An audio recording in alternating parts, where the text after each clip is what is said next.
we go. Call the meeting to order, please. You're reminded that this meeting is being live streamed and will be archived. We'll begin with roll call. Linda DeBosky, Trustee DeBosky, Linda DeBosky.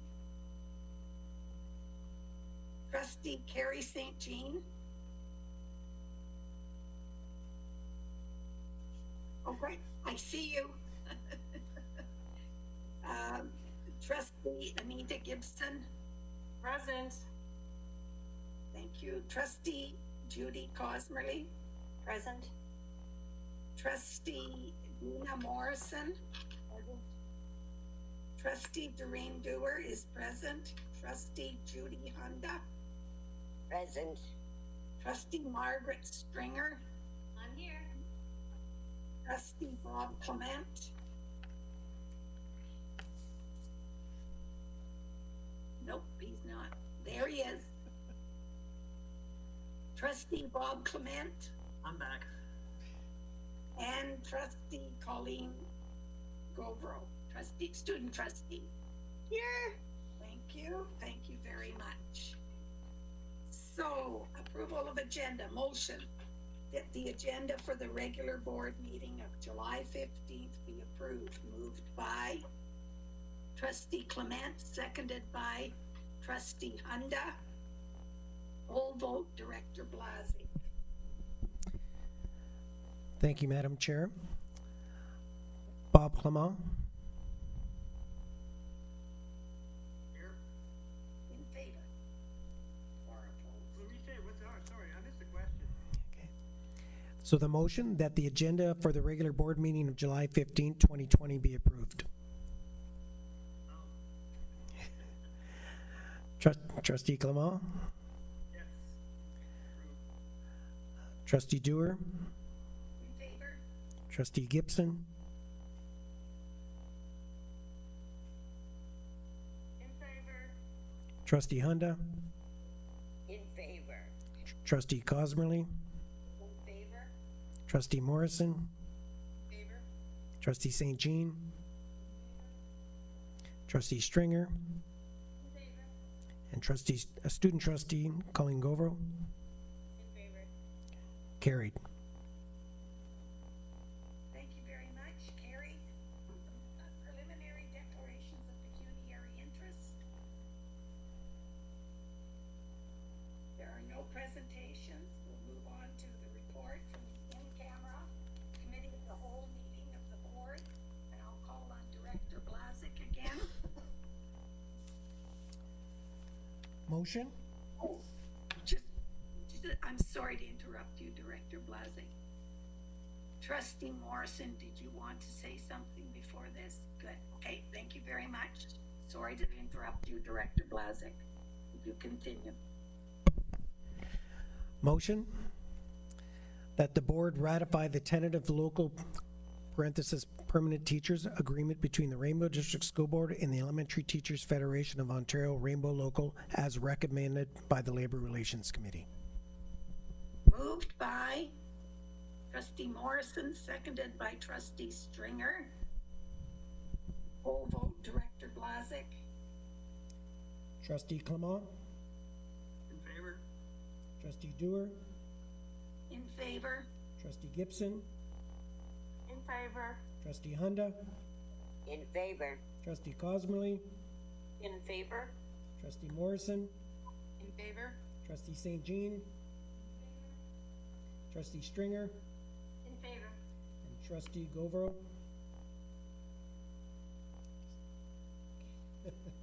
In favor. Carried. The motion is carried.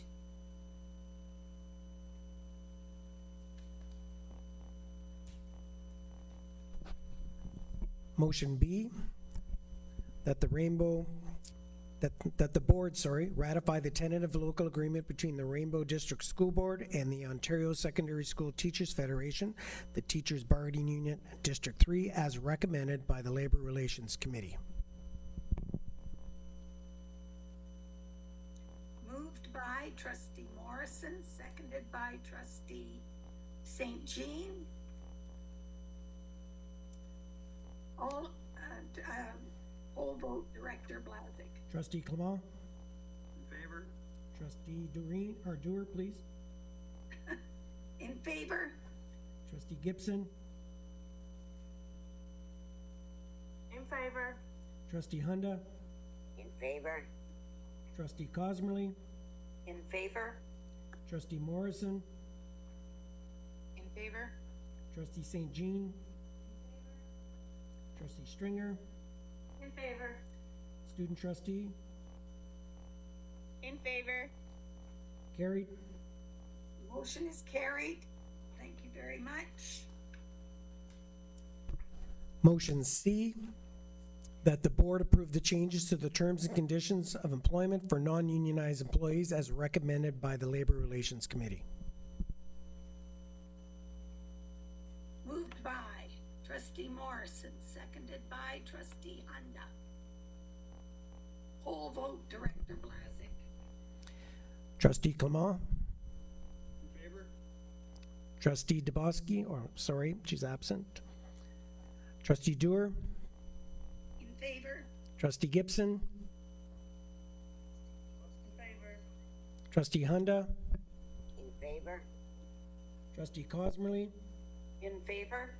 trustee Morrison, In favor. trustee St. Jean, trustee Stringer, In favor. student trustee Govero, In favor. carried. Motion is carried. Thank you very much, Director Blazick. Old business, previous minutes, motion that the minutes of the regular board meeting held on Tuesday, June the 9th, 2020 be approved. Moved by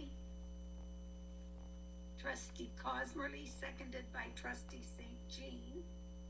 Take a moment and take a look at your minutes. Call the question. Poll vote, Director Blazick. Trustee Clement, In favor? trustee Doer, In favor? trustee Gibson, In favor. trustee Hunda, In favor. trustee Cosmerly, In favor. trustee Morrison, In favor. trustee St. Jean, trustee Stringer, In favor. student trustee Govero, In favor. carried. Motion is carried. Thank you very much, Director Blazick. The next item on the agenda is, pandemic operational update, and once again, I'd like to call on Director Blazick. Thank you, Madam Chair. At this time, I'm going to start with Superintendent Judy Noble. So just bear with me.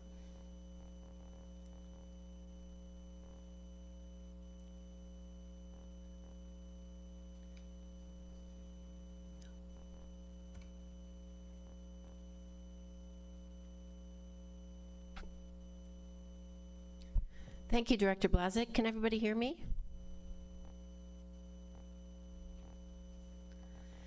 Good evening.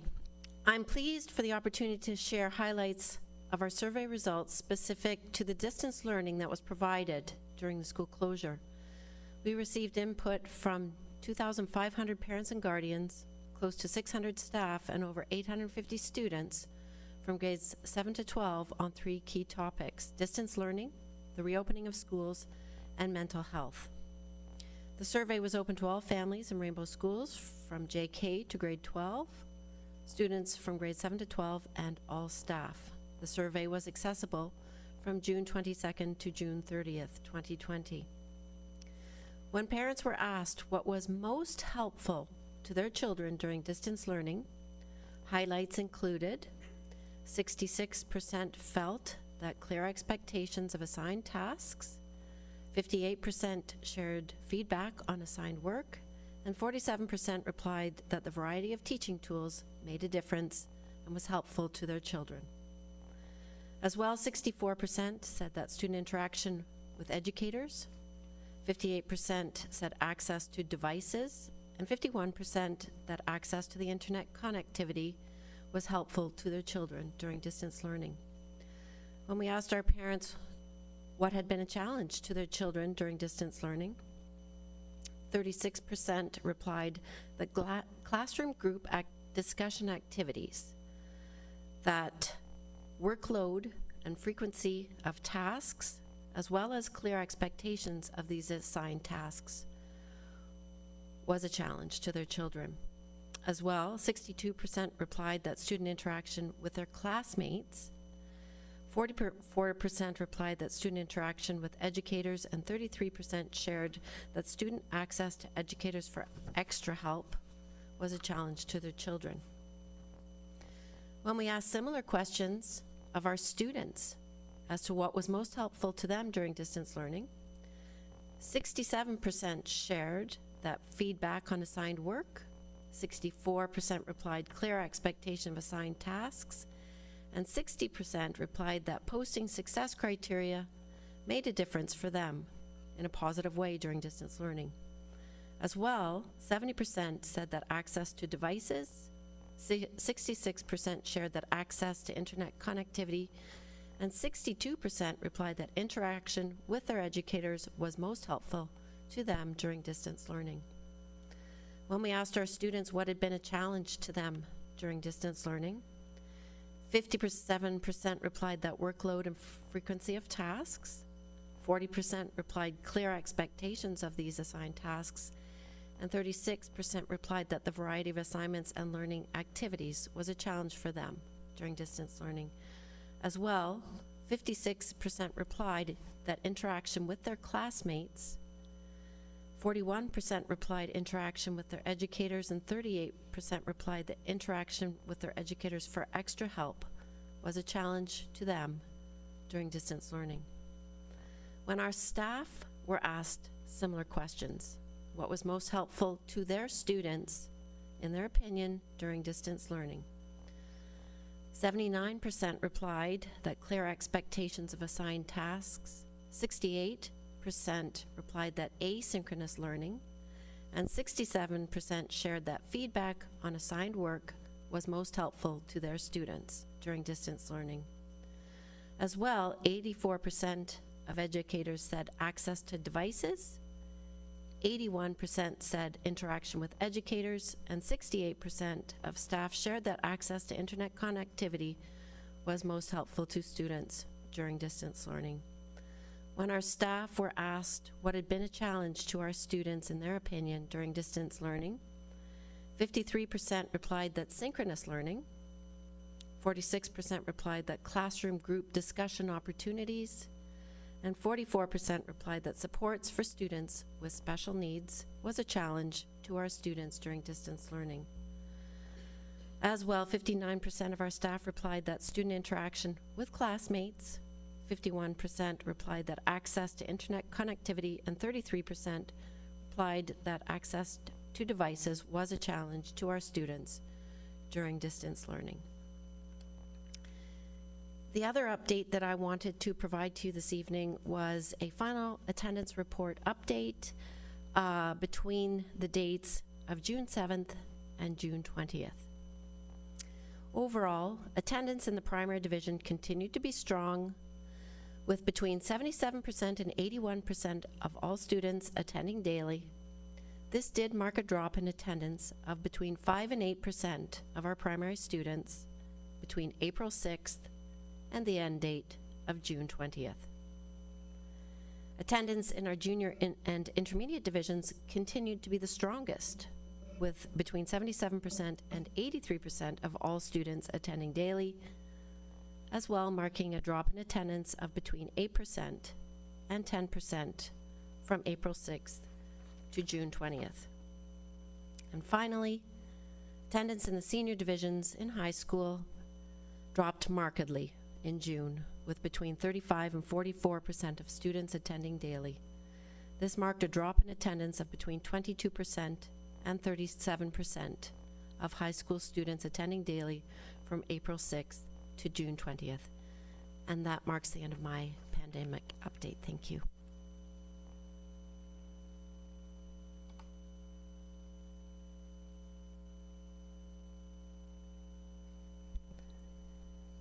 Should I just answer the questions?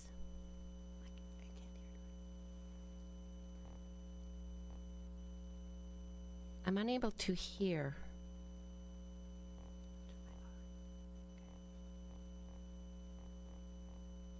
Okay, I think I've sourced the problem. Okay, I'll show Thank you. it. Should I do it? Yes. Okay. It's through you, Chair Dewar, to Superintendent Noble. Was there a written summary of those survey responses available? I found it very difficult to digest all of that information as I heard it. So I'd be very interested in seeing something that lays out those results. Something available? I can provide that, yes.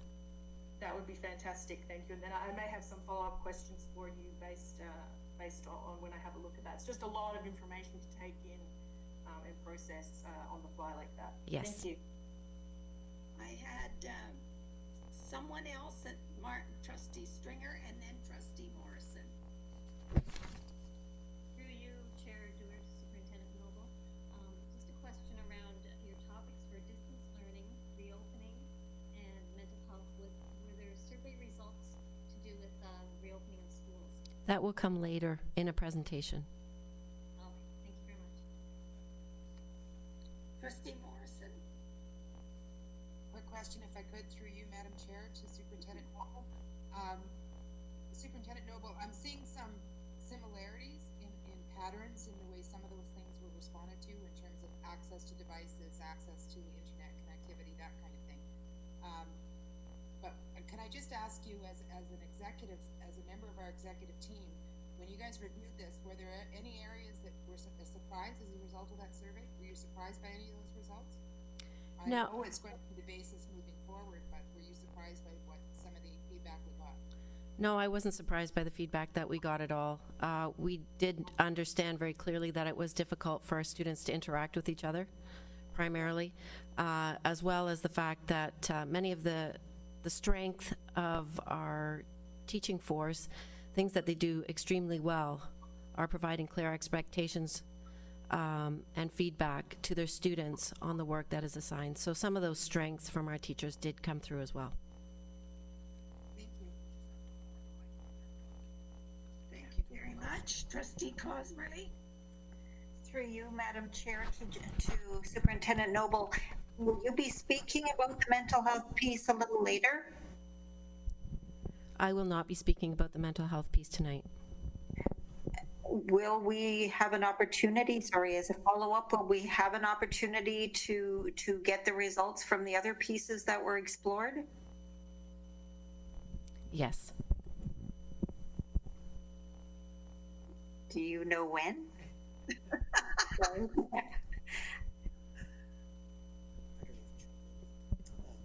I can hear you. Norm. If you can you hear me? Yes, we can. Okay, so just hold on. Okay. So Superintendent Wachnock is going to speak a little bit about the mental health piece. And of course, there are several components to it, and you're going to hear kind of the end of the pandemic up to the June 30th piece, and then we're going to be kind of alluding to the, you probably can't hear me, right? Let me just speak up. Okay. Too many mics on in the room. Yes. Yeah, too Okay. many mics. Can you hear me now? So how about if we just continue along, Norm, Okay. to the next one? Bob, Bob, Trustee Clement has a question. Maybe more of a comment than anything else. I kind of expected to see these numbers drop by this, but especially secondary. I kind of made my own survey like an Espanola every time I bumped into a high school student and there's a lot of them working in the stores and stuff like this, and I'd always ask and I'd pose that question, how e-learning and was going for them, and a lot of them didn't like it, especially for the ones, I guess, in graduation. Once they had their marks, they had a lot of them just dropped off, and for the ones who wanted to upgrade, of course, they kept going, but for a lot of them, they just dropped off. So I'm not surprised at these numbers, especially for June. Thank you. Trustee Hunda? Thank you, Madam Chair. I'm a little bit surprised at the low numbers. However, myself, what I discovered too, though, is if we recall, about the end of April, a lot of our grocery stores were looking for additional help. And a lot of the students that I ran into is a lot of them, because yes, you're quite right, they had their marks, they knew they didn't need to work that hard. But I do find, and I think it needs to be recognized by us, that a lot of them chose to go and work in some of these essential services at the time.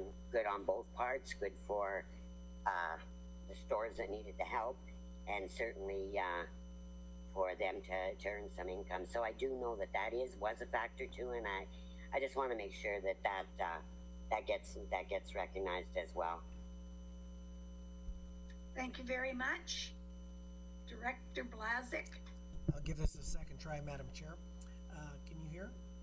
Yes. Okay. So I just want to remind everybody that there's a marked difference in terms of the attendance, and the correlation could be directly related to the fact that March 13th, a mark was established for all of our students. So if you were in a passing position as of March 13th, the expectation to continue and to improve up until June, we'll say to June 28th or whatever it was, the expectation was very tough because we had to entice people to stay on board, right?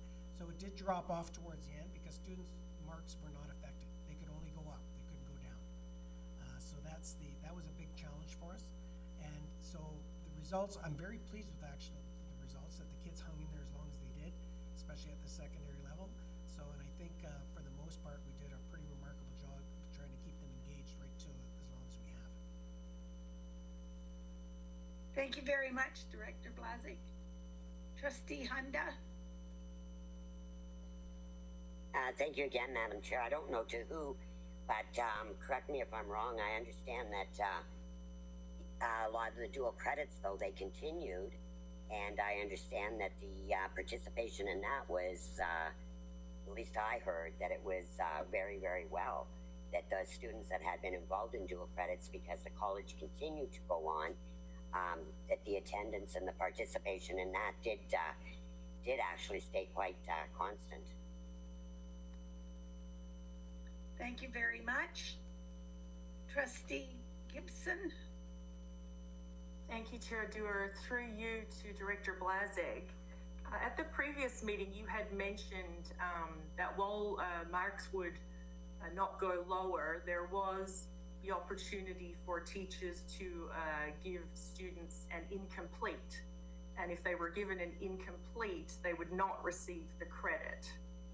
So do we know we must have an idea for previous years how many students would have incompletes. So do we see a rise in that this year, or is that on average? At this time, I don't have that data. What I can tell you is that number was fairly small to begin with, because remember, the incomplete meant you had, prior to March the 13th, that you had less than 50%, okay? And if you maintain less than 50%, then it would be an incomplete. And I don't have the data to give you an answer in terms of your question, at least not at this time. Okay, thank you. So, just to clarify once again, Director Blazik, this, the 50%, the fact that students could not go below the mark that they had before March 13th, that's not being done just in Rainbow Board. That is a decision of the province, and it's being done right across. It was done and is done right across the province. That is That was correct. not our decision. That is correct. Thank you very much. So at this time, I'd like to call on Superintendent Watchnut. So just let me shut down.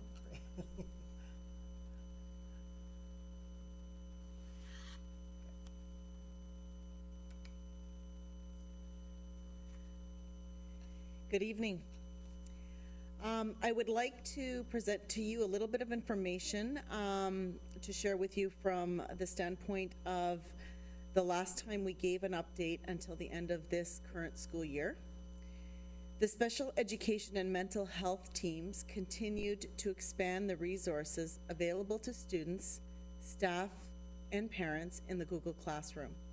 These resources can be used both in a face-to-face classroom environment and in a learning from home scenario. Rainbow's mental health lead, Mary Jago, is part of a committee, provincial committee, organized by School Mental Health, and the committee is currently preparing a return to school strategy that addresses student mental health for the fall. A summer schedule was developed to allow for select students to receive previously scheduled psychoeducational assessments and speech and language assessments that did not occur due to school closures. These students were chosen based on their ability to undergo face-to-face testing at the board office while adhering to health and safety guidelines developed in collaboration with the public health unit. 12 students are receiving a psych assessment and 10 students are receiving a speech and language assessment. And that will be done prior to the end of the summer. It's already started and underway. And that concludes my updated pandemic report. If there's any questions, I'm happy to try to answer them.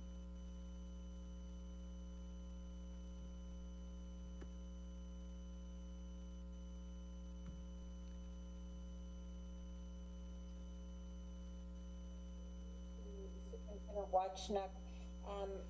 Superintendent Wachnuck, will you be sharing with us information from the survey at some time soon with respect to the mental health questions that were asked? So I'm just looking over at Superintendent Noble, and she is indicating that that will be shared with the trustees at some point when it's ready. Okay, thank you so much.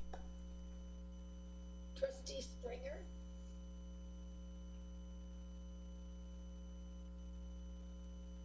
Trustee Springer?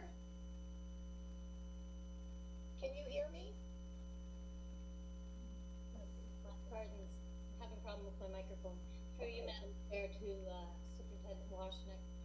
Just a few questions around the return to school strategy for mental health.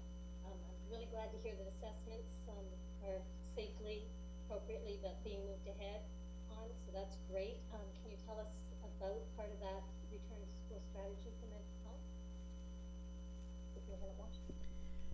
Through you, Madam Chair. I really can't tell you a lot about it because it is a committee that was just put together, I'd say within the last 8 or 9 days. Really pleased that our mental health lead, Mary Jago, is part of that committee. And so I feel that, you know, as soon as there's information to be shared with everyone, we will be one of the first to find out since she sits on that committee. So as soon as there's information from that committee that I can share with you, I will certainly do that. Thank you. We'll be looking forward to that.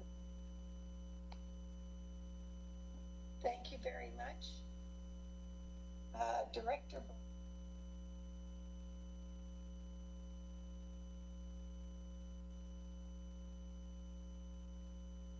Are you able to hear me?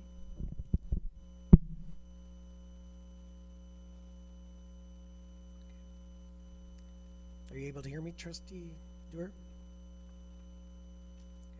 So at this time, then, I'll call upon Superintendent Burgett to give an update.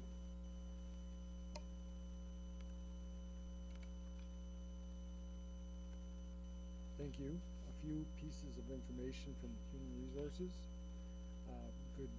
Happy to share that staffing processes for elementary and secondary teachers were completed on time through use of electronics. Also, online interviews to replenish our supply teachers for next year have recently been completed. In addition, as you know, our negotiations for OSSTF and EDFO permanent teachers were ratified today, and we thank you for that. Negotiations are in progress for Elementary Teachers Federation occasional teachers. We've had several meetings, I think 4 to date, and there are more planned for the future. And we are also set to tentatively begin bargaining with secondary occasional teachers in August. We've developed many protocols through health and safety and consultation with public health around all matters related to our distance learning.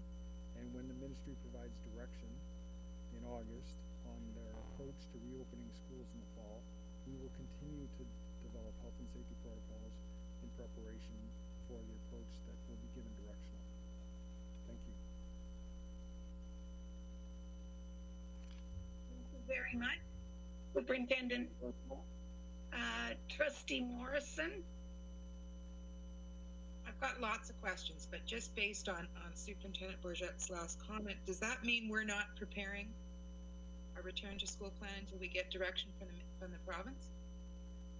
There are plans in place. We were asked to prepare for 3 scenarios, and Which is every option on the table, right? And I think, to be fair, Director Blazik will speak to some of the chronology of that and some of the changes that have come from the ministry, and they have had some directives our way, but they've changed course somewhat.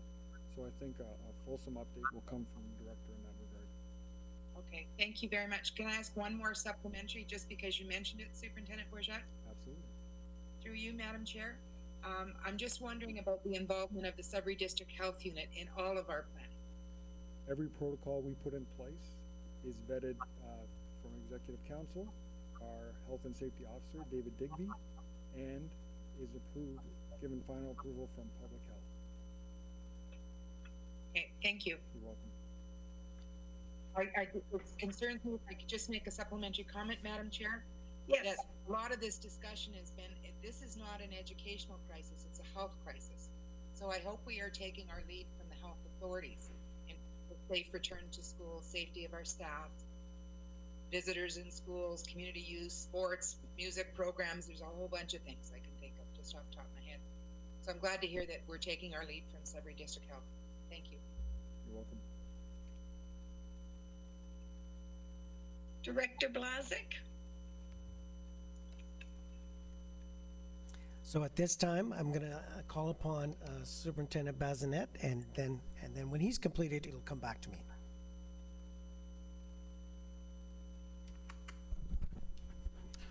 Thank you. I have a few, George? No. I have a few updates. The first item is under the heading of transportation.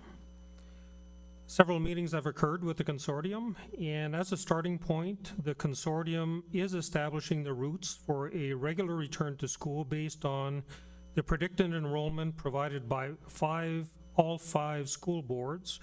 Recall we have 4 coterminous boards in Sudbury and 1 from Sault Ste. Marie for the Massey Espanola area. Our school principals, through their school superintendents, have also provided their classroom cohorts to the consortium based on the grouping of 15 students per cohort. The school principals have formulated their cohorts based on family groupings as well to keep the families together in terms of the routing. Currently, there is a limitation of 24 students per bus plus siblings. This will certainly pose a significant challenge to the transportation consortium, depending on the hybrid model that's adopted for September, which we are still uncertain at this point in time. Second update is related to student devices. Wanted to advise that we have purchased 3,300 new student devices in preparation for the new school year, and that is broken down into 2,800 Chromebooks and 500 iPads for a total dollar value of just over $1 million. These costs are charged to a variety of budgets, which include school budgets, the RNEF funding, which is the remote and northern education funding for certain schools. Through Superintendent Noble, the central program budgets are covering some of the costs, and the information services budgets are also involved. Under the heading of personal protective equipment, PPE, We hear references to PPE often in all of the discussions related to what is required potentially for startup in September. So we are certainly increasing our inventory of PPE in preparation for next year. In terms of hand sanitizer, we have over 150 wall-mounted dispensers throughout our schools. We have in inventory or on order 3,000 pump bottles of hand sanitizer, over 1,500 containers of disinfecting wipes, 120,000 gloves of various sizes, 38,000 medical masks, 1,250 shields, 400 gowns, primarily for school like Gene Hansen and some of our other special education settings. Facility Services is also increasing the inventory of custodial cleaning supplies. And our health and safety officer is preparing a COVID kit for each of our schools in the event that we have students or staff that become ill once school is started. Superintendent Wachnick is also investigating certain specialty products. As an example, certain portable barriers that can be used by the various evaluate psych staff as they go from school to school and have to evaluate students in a certain setting, and they'll have certain portable barriers that we're exploring. So that concludes my section, Director Blazik. I'll entertain any questions. Trustee Stringer and Trustee Gibson and Trustee Morrison. Trustee Stringer? Can you hear me? Oh.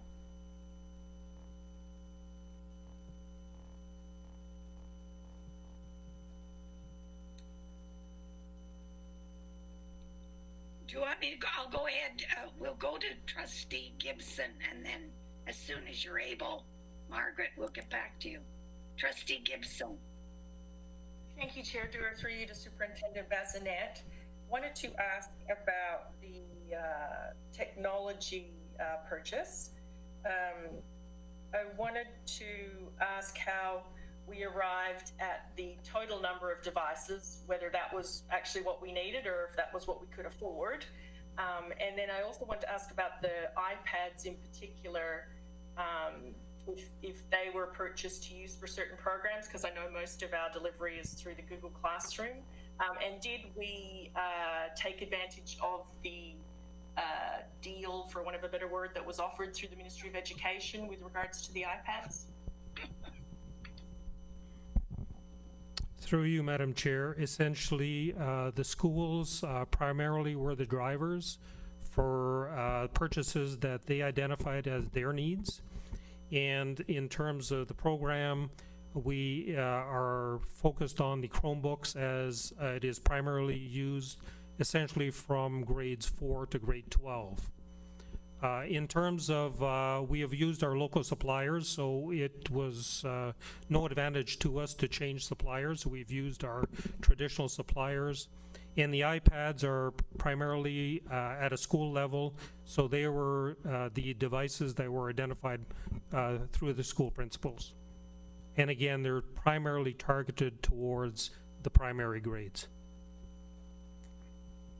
Okay, thank you, Superintendent. Thank you very much. Trustee Morrison. Through you, Madam Chair, to Superintendent Bazinet. Dennis, really happy to see some of the questions that I had already had in mind. We've already answered. The fact that you're purchasing PPEs, gowns and masks, that type of protective gear. I appreciate that. The additional hand sanitizer. I have other questions, though that are related to the facilities that are pandemic related. Did I hear you right that we've hired additional cleaning custodial staff? No, I did not provide that comment through my update this evening. Are we going to be able to do that? I would suggest we defer that question as I go through this evening's budget presentation. That's fine, and just be prepared, Superintendent Bazinet, because I'm going to make a suggestion. I want to know a couple of things. Are we tracking this through our financial system? All expenses related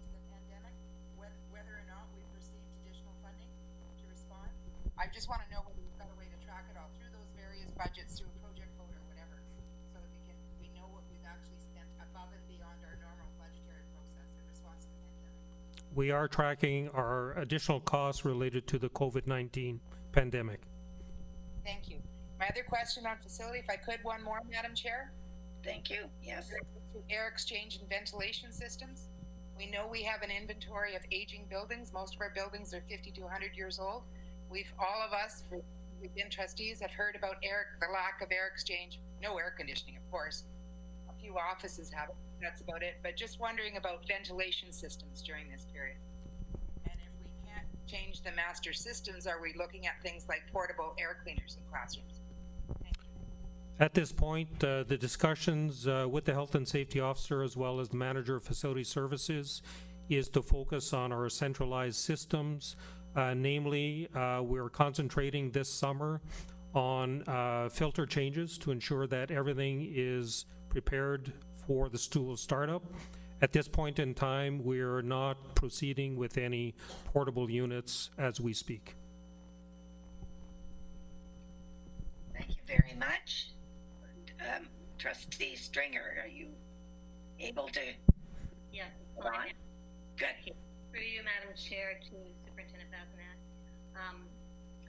I'd like to reiterate what Trustee Morrison was speaking to in terms of this is a health crisis, and yes, okay, this is a health crisis, and so Sudbury District Health Unit, our Chief Medical Officer at the provincial level, I would expect would be guiding us through some of the science and health pieces of this, in terms of even how many PPE we need, how many.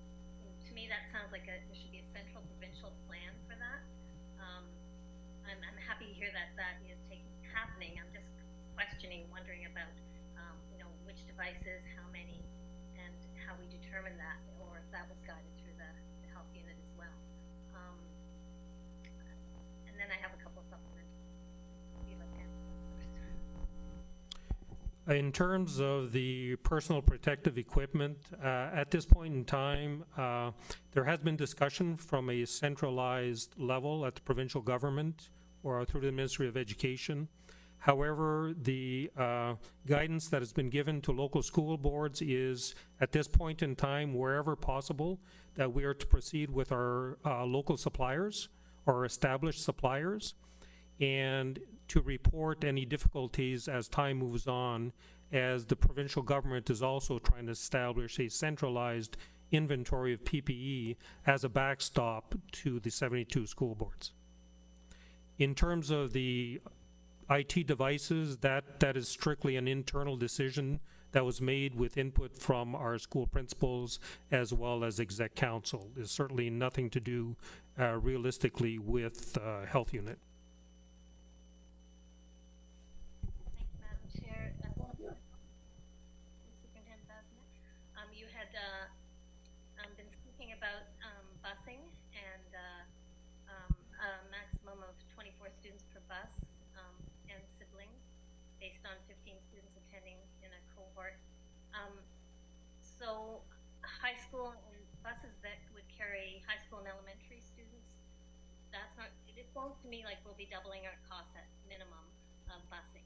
I'm wondering where that funding to support that level of busing, and maybe that's going to be coming up in the budget, and so I'm happy to wait for that.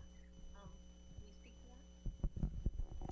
Once again, yes, I would recommend we defer that question to the budget presentation. And one more supplemental. Madam Chair.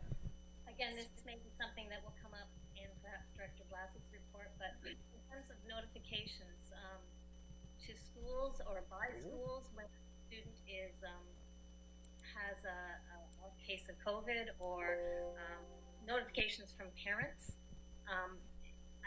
that piece of the health piece, I'm wondering if that's Superintendent Bazinet, I should be asking you that, or waiting until the director's report on. I will defer that one to the Director of Ed. Thank you. Before you do that, could we hang on to that question while we have Superintendent Bazinet, because I have Judy Hunda, who has a question for Superintendent Bazinet before you turn the microphone over to Director Blazik. Trustee Hunda? Thank you, Madam Chair. Just really quickly, because a lot of my question was covered by Trustee Stringers, and a lot of it was to do with the provincial centralized supply, which I think we would all like to have seen put in place to guarantee that we had sufficient PPE. But since we're going local, Dennis, I know you were throwing the numbers at us, but the amount of masks to me seemed a little on the low side. Like, are we confident that through our local suppliers that we will, should we need, that they'll be able to have an ongoing supply for us as needed? Because, I don't know, are we taking our directive from the health unit, how often masks can be used? Essentially, as it relates to masks in particular, right now, as directed by the Ministry of Ed, school boards are looking at essentially, at a minimum, an estimated monthly supply delivered 2 weeks prior to the month. So basically saying by mid-August, we're hoping to have enough PPE for the month of September, and then we keep replenishing the orders. There is still an element of unknown, because when we speak of PPE, the personal protective equipment, we're talking about providing that equipment to our staff only. This is not for students. This is from the health and safety perspective of what staff may request. And again, it's a may request. And we're using certain estimates based on the fact that we have essentially, roughly 1,000 teachers and 1,600 staff total. Some will not request personal protective equipment. At this point, our local suppliers have reiterated to us their confidence in having our initial orders delivered by mid-August, at which time we will be in a position to reestablish what our next order will look like. Okay, thank you. Thank you very much. Trustee Morrison, is this for Superintendent Bazinet? Yes, go ahead. Through you, Dennis, just based on what you just said, I'm reading between the lines there. Does that mean we're getting advice from the the Sudbury Health Unit that students shouldn't be wearing masks if they're returning to school? No, I would not interpret it. My statements are strictly based on the protocols we've seen from the Ministry of Education, as well as our obligations under the Occupational Health and Safety Act as it relates to our staff only, employees of the board. So we're still working on the student piece then? At this point, we're still waiting to get guidance on the student piece and whether or not it'll be a school board responsibility. Thank you. Thank you very much. Now, Director Blazik. Thank you, Madam Chair. Just want to make sure. Are you able to hear me? Okay. So the last piece, and this is actually from our communications officer, and I just wanted to share with you. Remember that the pandemic operational update was to inform you of what happened between the last board meeting and June 30th. So just to recall that 3 letters to parents and guardians were distributed in June on the following topics: the collection of personal belongings at schools, devices on loan to students in summer learning, and of course, report cards and graduations. We also posted a tribute to the class of 2020 online. We invited community leaders, including our trustees, to share their best wishes and words of wisdom with our graduates. As well, to celebrate the end of the school year, we brought learning to life through a series of featured stories. It was a pleasure to showcase how staff and students were learning together while safely apart. And the public can read these stories at rainbowschools.ca. And they will form the foundation of our annual report to the Minister of Education later this fall. Finally, at the moment we are working on the guide for students and parent guides, including COVID-19 updates. The guide will be available online only, which will give us the flexibility to ensure information is relevant and timely as we get closer to the start of the new school year. And to that end, when I do my director's remarks, I'm going to be speaking to many of the summer programs just to give you some stats as it relates to many of the topics that you've already brought forward. And as well, I will be bringing forward to, when the budget is completed, the reopening draft for September opening. Okay. Thank you, Madam Chair.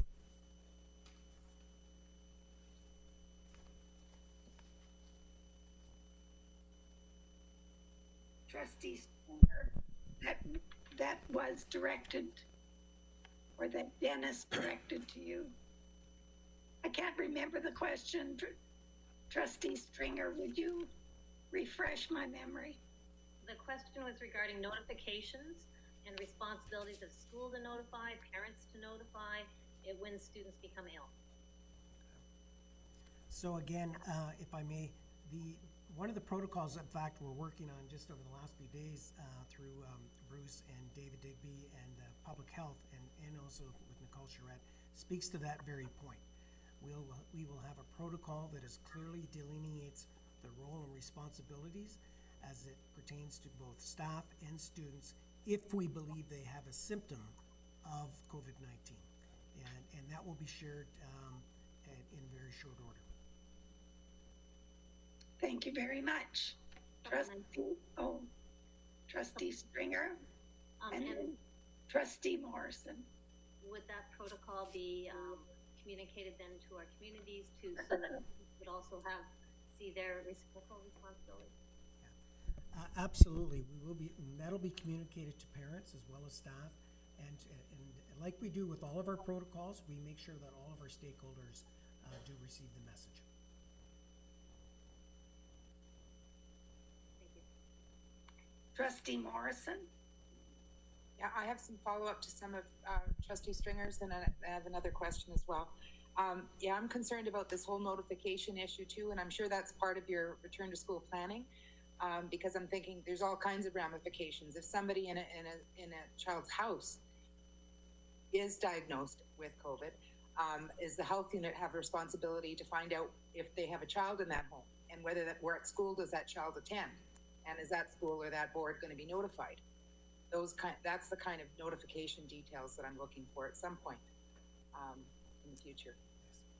And to that end, Madam Chair, through you, I would suggest to you that at this point, the way we've been articulating the response to those types of scenarios is very much guided by public health, and that's our local public health, and of course, their direction, of course, is from the Ministry of Health itself. And so there's the trail, if you wish, and of course, we will do as they see fit in terms of what the protocol should be at a local level.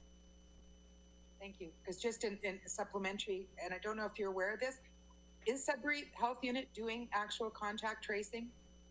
Are they actually doing that and ensuring quarantine, those kinds of things that we're hearing about? And Madam Chair, through you, to the best of my knowledge, they are doing that. Okay, because we're in a fortunate position now where I don't believe we have any active cases, but that could change, as we know, at any moment. And so just wondering what their protocols are going to be. And given our low numbers, this is the chance to try to control any outbreak, right? To make sure they contact trace and get to all those people and start self-quarantining for 14 days. Thank you. The other question, one more question, if I could, Madam Chair, through you. It's related to communications. This could also be attached to the return to school plan, Norm, but I'm going to raise it now because you brought up communication in relation to this and what we've done already. Are we planning for some sort of, I don't know, virtual town hall with parents or something on a return to school plan? That hasn't been something we've considered to date. And I have to tell you, we're in the infancy of trying to understand, what does the ministry directing us what to do? And as a result of that, how is the public health introducing their direction? And then ultimately we have to decide, and we won't probably have these details for you until at least the beginning of the first week of August. But great questions, and like you, we have those questions as well, but until we get more detailed parameters, I'm I'm not sure that I'm in a position to say that we can provide those answers at this time. Okay, thank you. Thank you very much. There are no tenders or requests for proposals, and there are no reports or recommendations from board committees. New business, we're looking at the 2020-2021 budget presentation, and I will be calling on Superintendent Bazinet.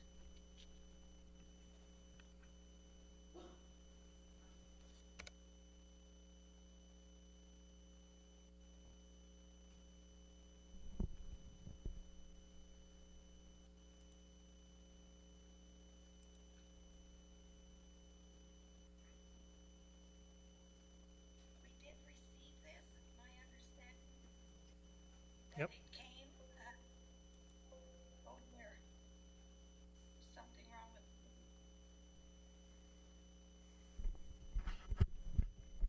I'll just hand it to Dennis. Thank you, Madam Chair. Before I begin, I would just like to acknowledge that I'm being assisted this evening by Superintendent Judy Noble, who is presenting the budget presentation to trustees in the Google application. And I'm also assisted here in the board office at the podium by our manager of finance, Karen Cosman, who is projecting onto the walls, so for our audience that has joined us via our live stream. So this evening, I am presenting the 2020-2021 budget. It is draft budget at this point in time. It is for the fiscal year of September 1st, 2020 to August 31st, 2021. You will notice on the cover page, at the bottom of the page, we have 3 dates listed. So we are following our established process where we have 3 meetings. Tonight is the initial presentation. We have a follow-up on August 11th, which is a strategic planning committee meeting for additional follow-up on budget questions that may arise. And we have the board meeting of August 18th, where we would be presenting a motion with a recommendation that the board approve the budget for the year 2020-2021. The submission date to the Ministry of Education is August 19th of 2020. I would recommend that trustees ask questions as I proceed. I will essentially be doing it page by page, and maybe I'll pause just to ensure if there are any questions, and I'll do my best to monitor to see if anyone is requesting a question as well. So if we go to page 2 of the presentation, once again, we start at the highest level, and we are just reiterating some of the vision from the province in terms of education in Ontario. The main points being achieving excellence, ensuring equity, promoting well-being, and enhancing public confidence. In terms of page 3, we reiterate the Rainbow District School Board mission, vision, and values. And it's a good reminder for us to take a moment and just re-examine our current mission, which is we bring learning to life, enabling students to fulfill their aspirations. Our vision is we are leaders in learning, inspiring success for all students by reaching minds and touching hearts, as well as our listed values. On page 4, we have our strategic directions. So we have our main pillar of reaching minds and the 5 supporting components, and we have our other main pillar of touching hearts and its 5 supporting components.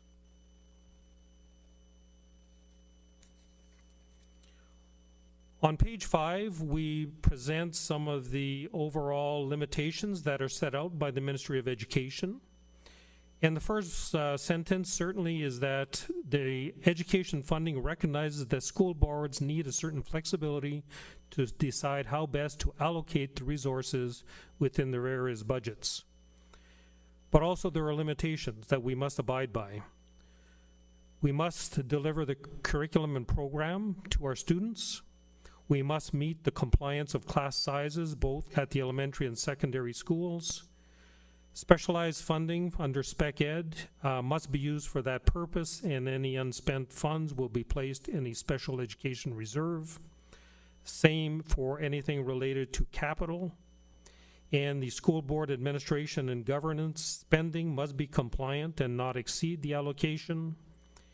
And the funding under the priorities and partnership funds, the PPFs, must be used as prescribed by the Ministry of Education. On page 6, we see that another limitation by the ministry is that budget must be a balanced budget. And in that definition of balanced budget, there is an opportunity to use reserve funds, the accumulated surplus, to the lesser of two components: the board's accumulated surplus for the previous year, or 1% of the board's operating revenue.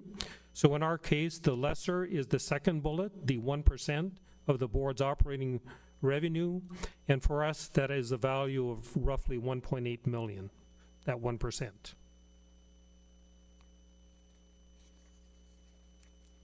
On page 7, we list the established criteria that we have used in setting this budget. So of course, our goal is to maintain current programs and services, and that's a minimum requirement that we're trying to maintain. We use our 2019-2020 revised expenditure budget as our base. We exclude any one-time budgets, and then we also need to include updates. Of course, this year we have the new terms and conditions of employment for the new 3-year period of 2019 to 2022, which is a blend of the central agreements that have been ratified as well as certain local agreements. We have inflationary pressures, we have statutory increases, we always have adjustments as it relates to our enrollment projections, which we will see shortly. And of course, we have the special education budget, which was approved by the board on May 19th, 2020. I want to highlight what you do not see, and it relates to previous questions before you move on to the next page. So on page 7, what is not included is any COVID-19 contingency costs.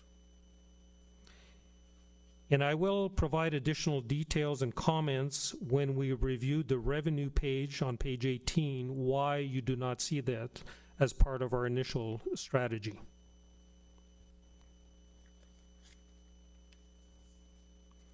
On page 8, we have our enrollment, which is the average daily enrollment for 1920 revised, as well as 2020-2021 estimates.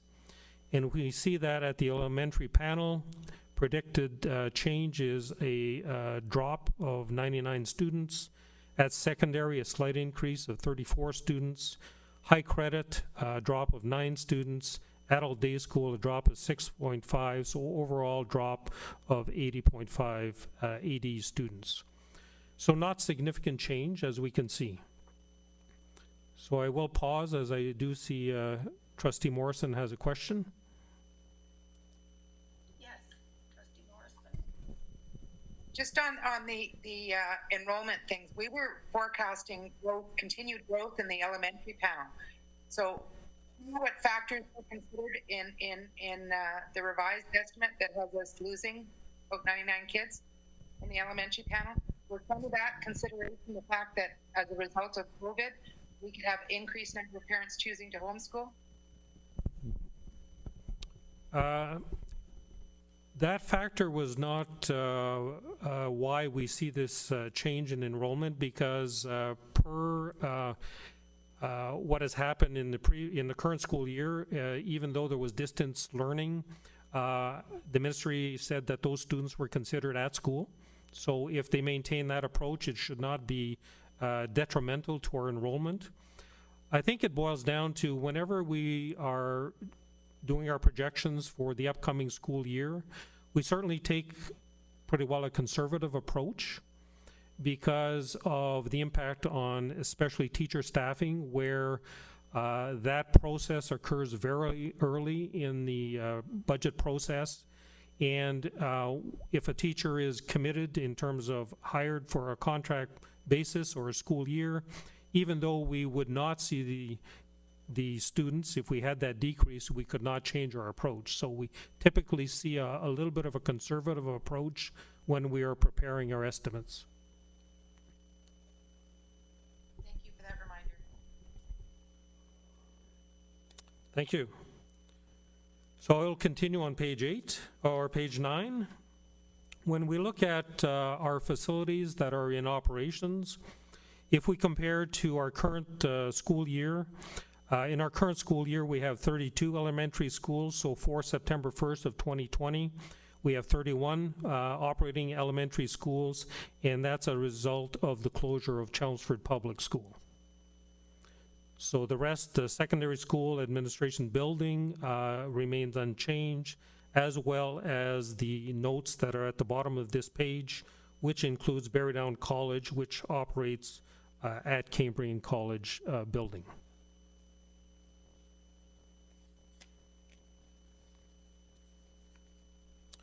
If we move to page 10, this is a summary of the grants for student needs. And there is a slight correction under the Pupil Foundation grant. They have added a new component. It's called the Additional Education Software Licensing. So we will make that update as we move forward. And I will elaborate a little more as it is a new change and will be details provided in the upcoming pages. At the lower section of the page under the special purpose grants, there is a new grant that has been added. It is the sixth one down, called Program Leadership Grant. It used to be a component of the School Board Administration and Governance Grant, and the ministry has pulled it out and made it a separate standalone grant. It is simply a change as to how it is identified. It is not a change in funding. As well as the one that is just below the Program Leadership Grant, Safe Schools is now called Safe Schools and Mental Health Grant. And that second component is new because they have rolled in a PPF, so what used to be separate funding outside of the GSN is now going to be included in the GSN, and additional details are forthcoming in the following pages as well. Yes, there's a question? Yeah, I have a question. Any new funding on either of those?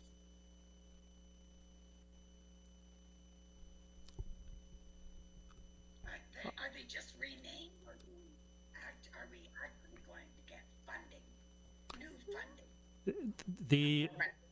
The changes that are identified on this page is not new or increased funding.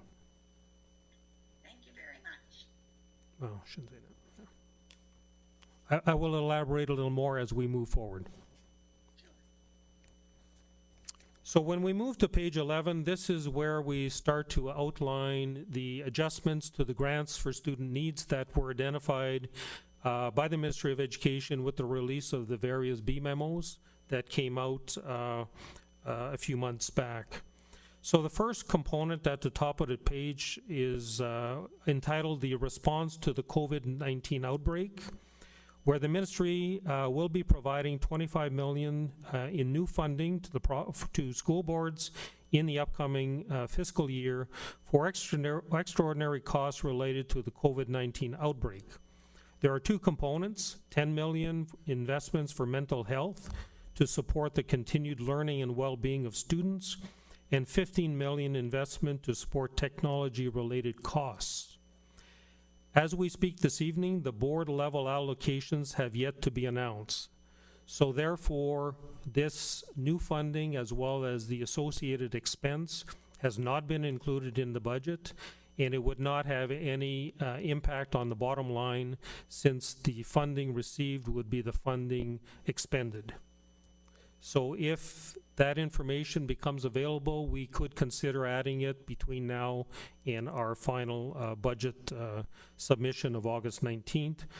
If not, it would become part of a revised budget update. Trustee Morrison. Quick question again through you, Madam Chair, to Superintendent Bazinet.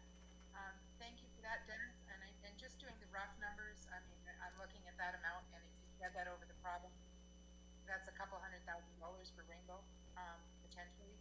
I'm looking, Toronto District School Board has already indicated they need, I think, $250 million to be able to do the back to school plan. So I guess what I'm hoping for, Dennis, is that we're prepared to be some flexible. I know that we have to follow legislation in terms of balanced budget, but we're looking at perhaps having to do some deficit financing here and using for certainly that 1% potentially. That we have to make sure that we have the proper equipment, materials, capital costs covered to make sure that when we do re-entry, it's as safe as we can make it. Thank you. And yes, when we examine the revenue page, which is on page 18, I think additional details and discussions will occur along those lines. And I have, from Trustee Stringer. Thank you, Madam Chair. Trustee Morrison asked the same question. I'll wait till the next. Thank you. Glenda doesn't. Thank you. The second component on this page is the class size and teacher job protection fund. And just wanted to highlight that when we look at class size, the kindergarten class size, it remains unchanged. The primary, which are grades 1 to grade 3, remain unchanged. The intermediates, grade 4 to 8, remain unchanged. What has changed, of course, is the secondary, which are grades 9 to 12. So the new funded average class size is adjusted to 23. And you'll recall a year ago, last year, the ministry had changed the funding for secondary to a 28-to-1. And in doing so, had also introduced the Teacher Job Protection Fund. And that was to allow boards a transition period, and it was estimated that it was a 4-year transition period to go from essentially what used to be a 22-to-1 up to essentially a 28-to-1. But of course, all that has changed for this year and moving forward. So even though as part of EFIS, when we look at the online application that we use, the Teacher Job Protection Fund is still part of EFIS, and we will see the impact on the revenue page. It is not expected to generate any funding for any of the 72 school boards for next year. And it was primarily established to protect teacher positions, so no layoffs, as a result of the implementation of secondary school class size changes. You may recall that in the media, the ministry for the current fiscal year that we're in said that in the 28-to-1 funding combined with the teacher job protection funds available to the boards current year, it worked out provincially to essentially a class size average for secondary of 22.9-to-1, which essentially in all intents and purposes 23-to-1, which is what is the funding for 2020-2021. We'll see the impact as we review the revenue page on Rainbow District School Board.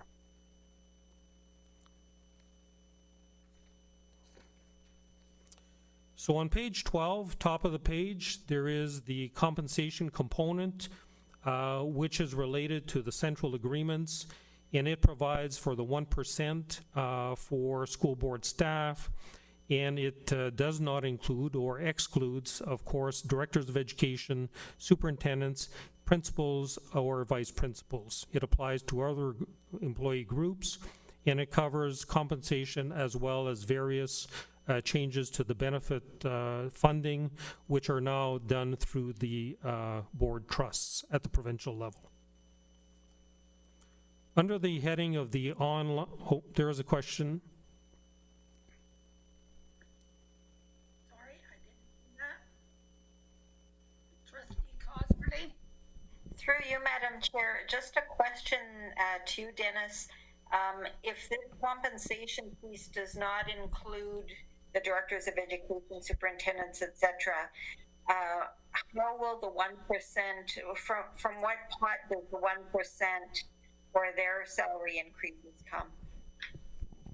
Essentially, there are no salary increases for those groups as we speak, because you'll recall also that for the principal, vice principal group, their terms and conditions only expire August 31st of 2020.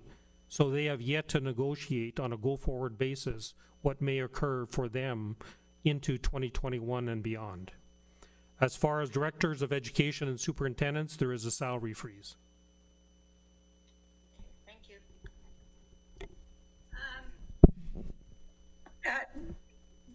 Superintendent Wagner, if I could just, the trustee on the call that we received, the chair's call with the minister, the Toronto Catholic School Board asked about increased salary increases for superintendents and directors and administrative staff, as well as trustees. And the minister suggested that that was not going to be looked at in the immediate future. Sorry. Thank you. Thank you. For the next section, the online learning, as part of the central agreements for the 2019-2022 period, there are a requirement of 2 online credits to graduate from secondary school starting this September for the grade 9s. And in terms of funding impact, as part of this transition, the ministry will include an online learning adjustment, and that is a negative adjustment, so it's a reduction in our grants of, for us, roughly $14,000, and it is based on the historical uptake of online courses for our own board. So that is their approach for the upcoming school year, that it is a slight clawback or reduction of $14,000, and also stating that the online, which has a higher class size up to 30, is not part of the calculation of the class size of 23:1 for secondary schools.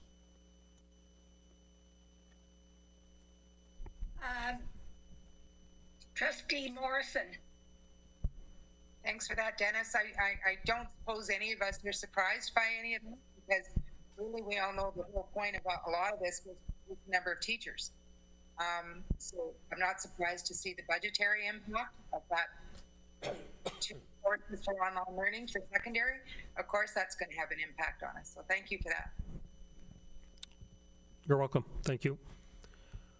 In terms of the next section, entitled Targeted New Investments, first item is the Supports for Students Fund, which is called SSF in terms of acronym, and it is also part of the central agreements, and it is additional funding, and we will see it on the revenue page as it relates to the various employee groups, and with an intent of paying for existing or new FTE within the various groups, and we are currently at the various stages of implementation, where some of it has occurred and some of it is yet to occur as we move forward. The next item is the additional support for sick leave. The ministry has increased the benchmark for supplied teacher, recognizing the cost pressures on school boards as it relates to the supply teacher costs related to teacher absenteeism, and it's essentially an increase in the pupil foundation grant benchmark for supply teachers, and the increase is roughly in the order of a 12% increase. And essentially it's based on a per pupil amount for each of the school boards.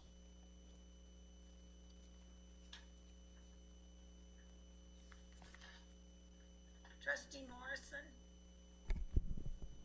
I guess I'm grateful for any increase in funding, but Dennis, but I don't believe that that is going to anywhere meet our shortfall that we've had in the supply teaching line. I have to concur. That is very well said, Trustee Morrison. Thank you. At the top of page 13, the first item is the school operations allocation.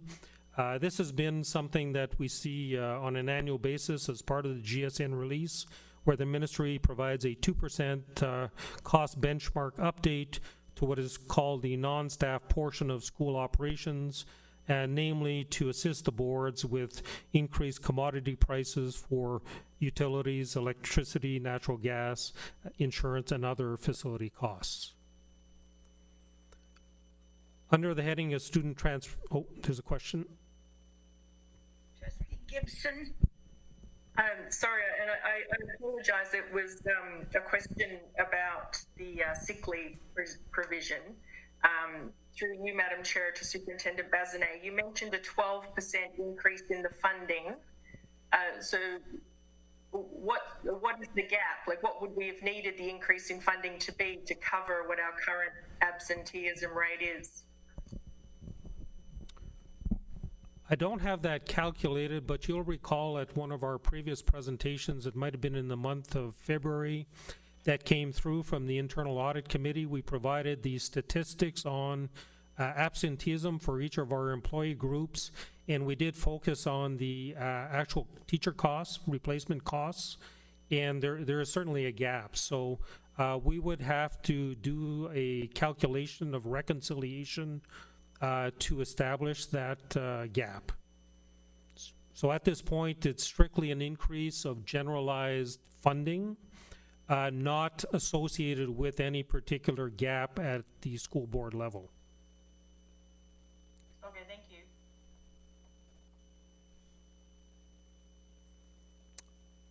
For the heading of student transportation, at this point in time, the ministry has stated that the student transportation grant will be maintained at the current 2019-2020 funding level with any adjustment for enrollment growth.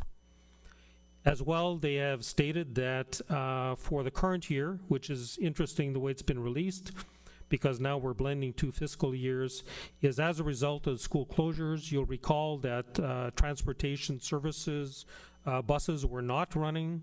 Therefore, there were savings, which was estimated at 12% of operating costs, which are related to the fuel portion. So essentially, the ministry has advised school boards that they are clawing back, or there will be a reduction of our current year transportation funding.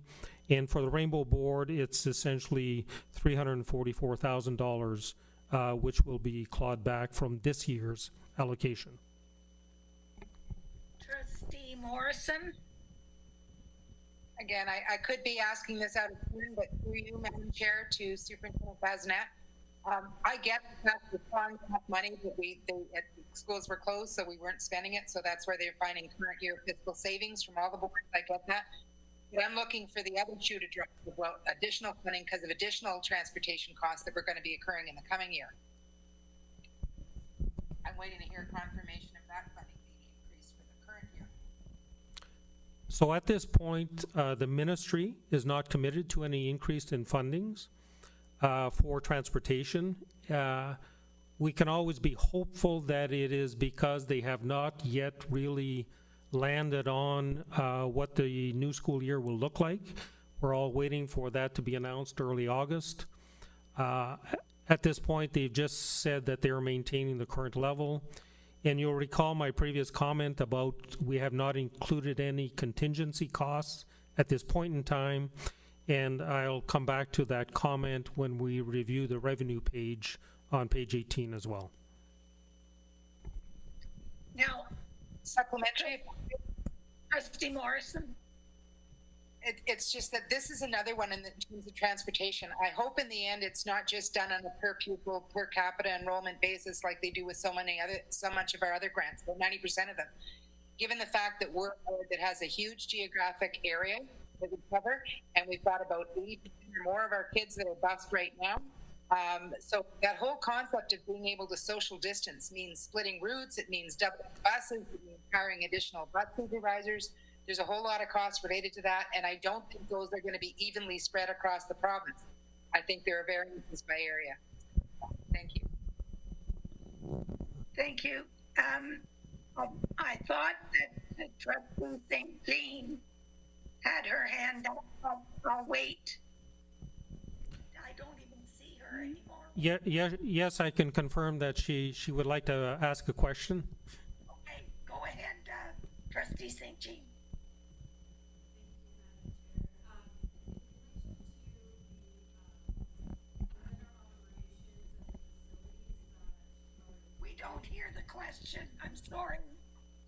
Superintendent Bazinet.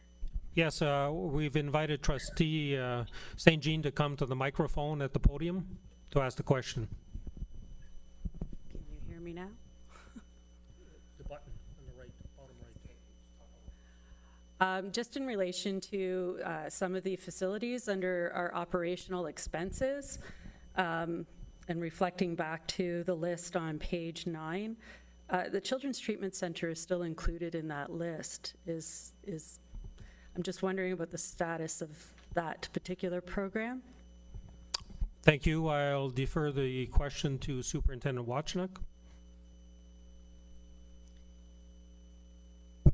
In regards to the Children's Treatment Center, can you hear me? Yes. No.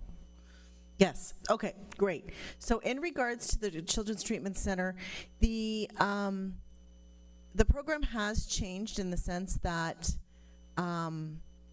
the Children's Treatment Center is using a different model beginning in September to service school-age kids. And that model entails basically an organization where they come into the individual schools and they provide time slots in blocks to service the students that they're responsible for. We felt, because of the situation with school closures, and I guess especially with the situation of school closures, but also before COVID happened, we felt that the classroom was of great benefit to these kids who were coming in beginning school in September. Typically, these are students that attend the preschool path program at the Children's Treatment Center, and they're very used to receiving a significant amount of occupational therapy and physical therapy that really benefits them at the young age that they're at. So what we've done is we've maintained the program. We're going to have the classroom relocate in a different area because the fact that it was in the hospital is no longer a viable option for us. But we are going to maintain the program for September. And we are going to have contracts arranged and to supplement the OT and the PT that the hospital will provide. And that's a decision that we made based on the fact that the kids that are in that program have really benefited from the program in the past, and we wanted to try to maintain as much as possible the look of the program for the first year, maybe 2 years for some of their schooling life.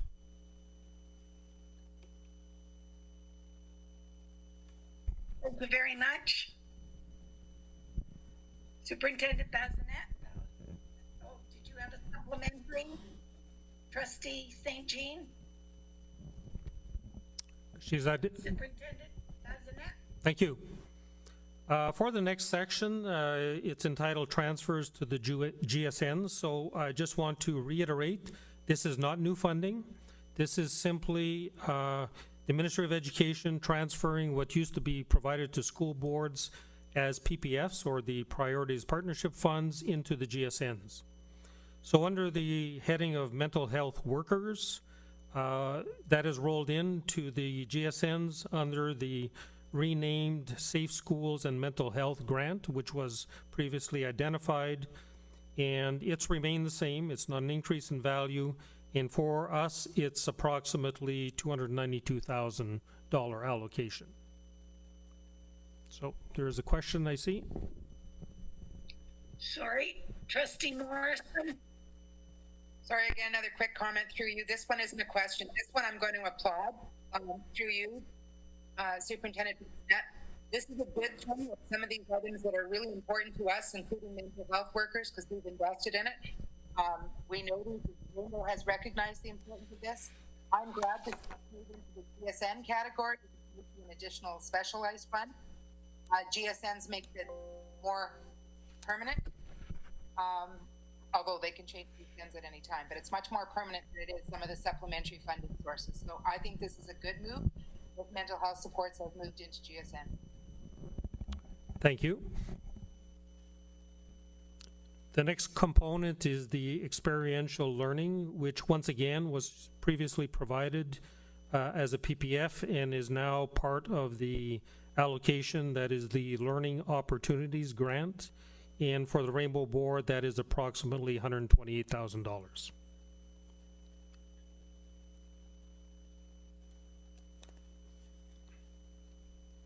At the top of page 14, the Northern Supports Initiative is funding that is provided through a regional cooperative approach. So it's not funding that's received directly by each of the school boards.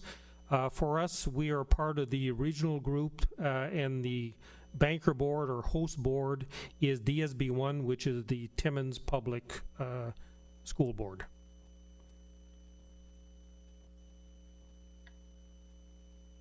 The next component is entitled Curriculum and Assessment Implementation.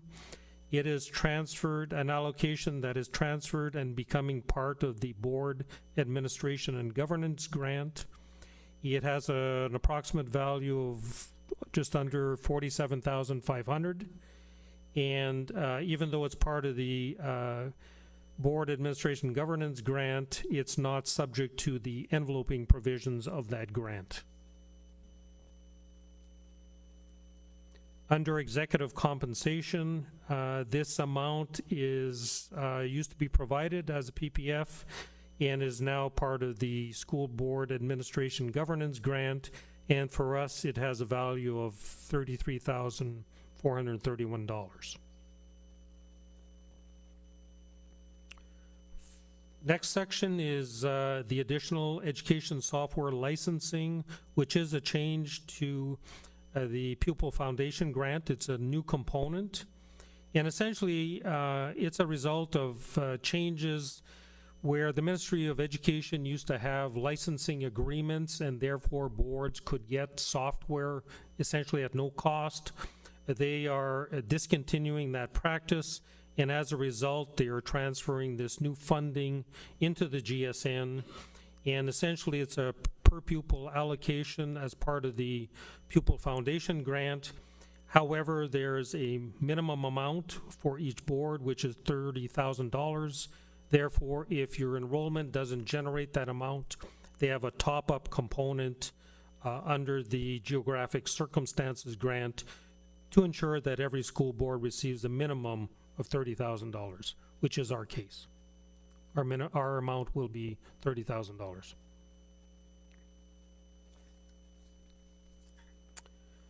On page 15, top of the page, the Program Leadership Grant essentially is just shifting things around. This used to be part of the Board Administration Governance Grant, and now they pulled it out and identified it as a separate grant without any change in funding. It remains the same.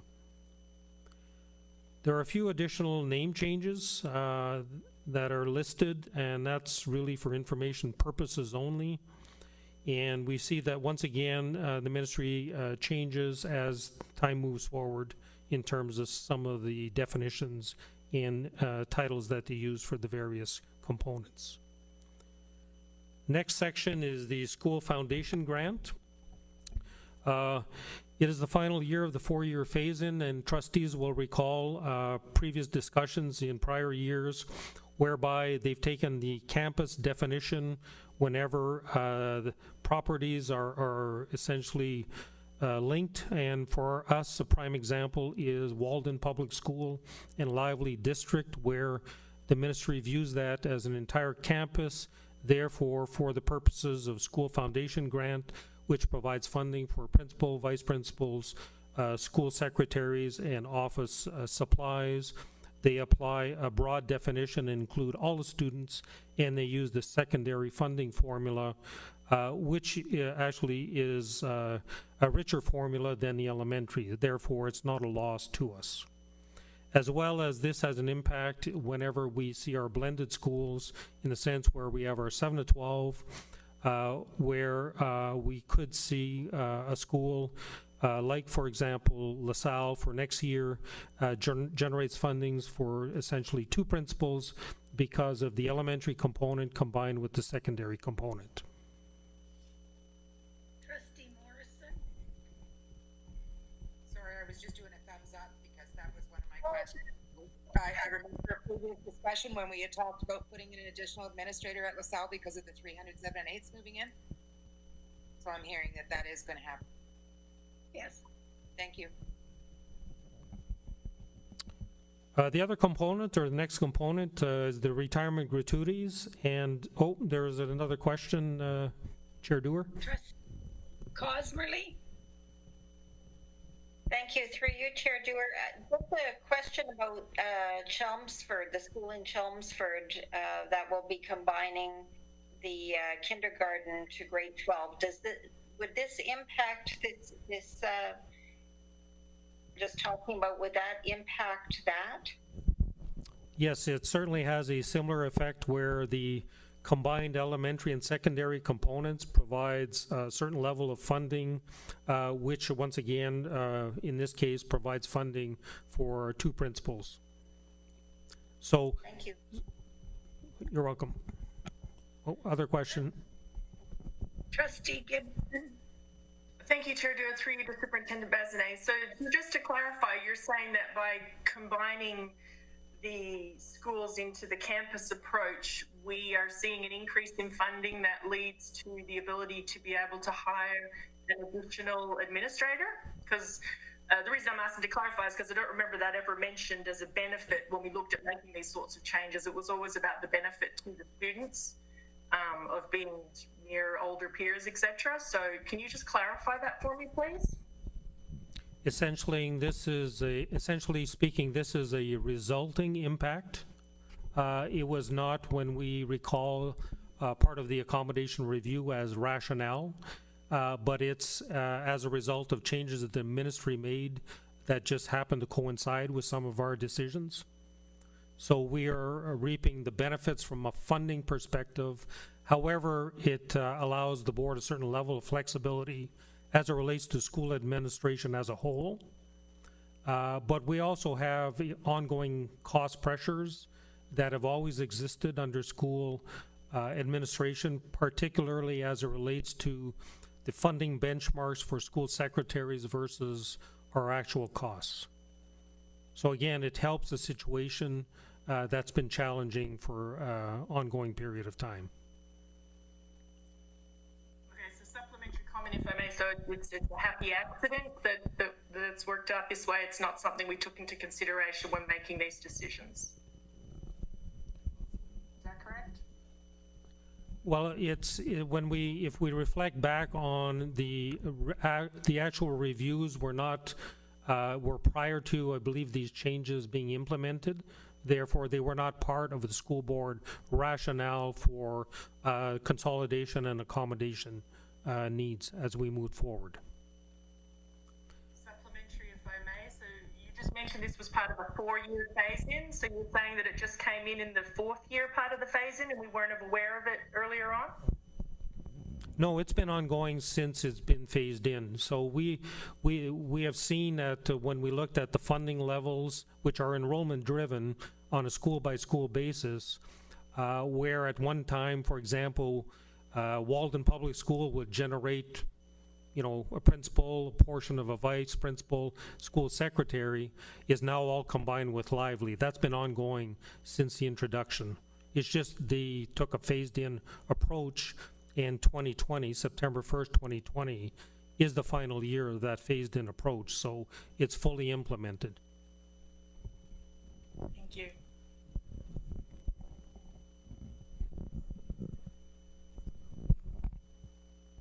Trustee Morrison? I was just going to say the accommodation reviews that we went through were longer than 4 years ago, were prior to this 4-year program.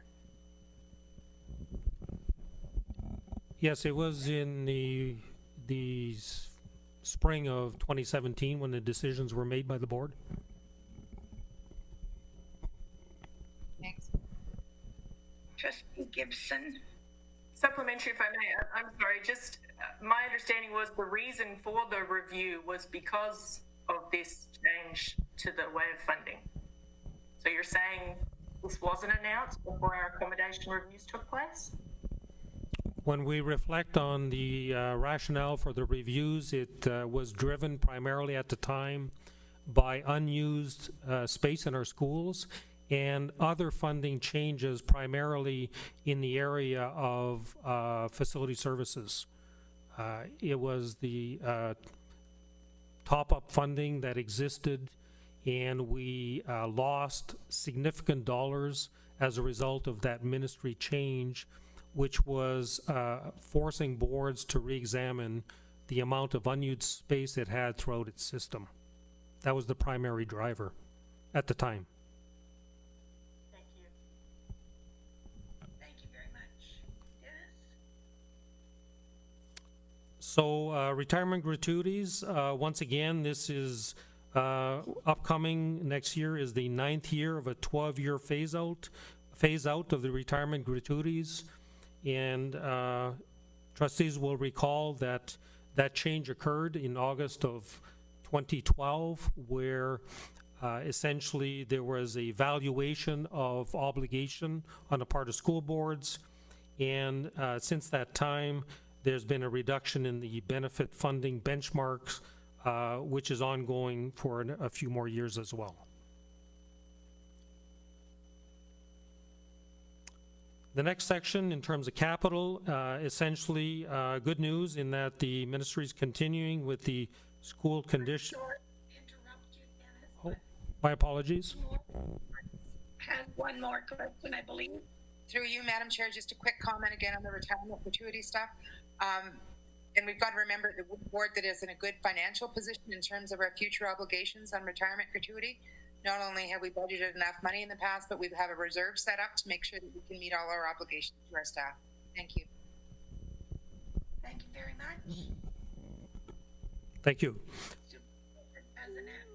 Yes, under capital for school condition improvement, continuation by the ministry, provincial level of $1 billion, and also school renewal allocation. A new component was added provincially, $50 million, and we'll see the impact on our board on the upcoming revenue page as well.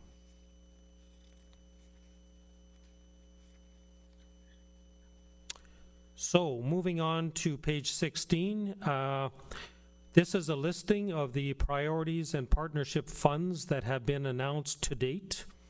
And once again, trustees will recall that typically when the announcement of the GSNs are released, a certain component of PPFs are also announced, and then additional PPFs are announced throughout the fiscal year as time moves on. So this is the information that we've received to date. So we can see at the bottom of the page, $1.2 million of additional funding outside the GSNs for specific strategies, which of course, right in the middle of the page with the ongoing mathematics strategy of $586,000.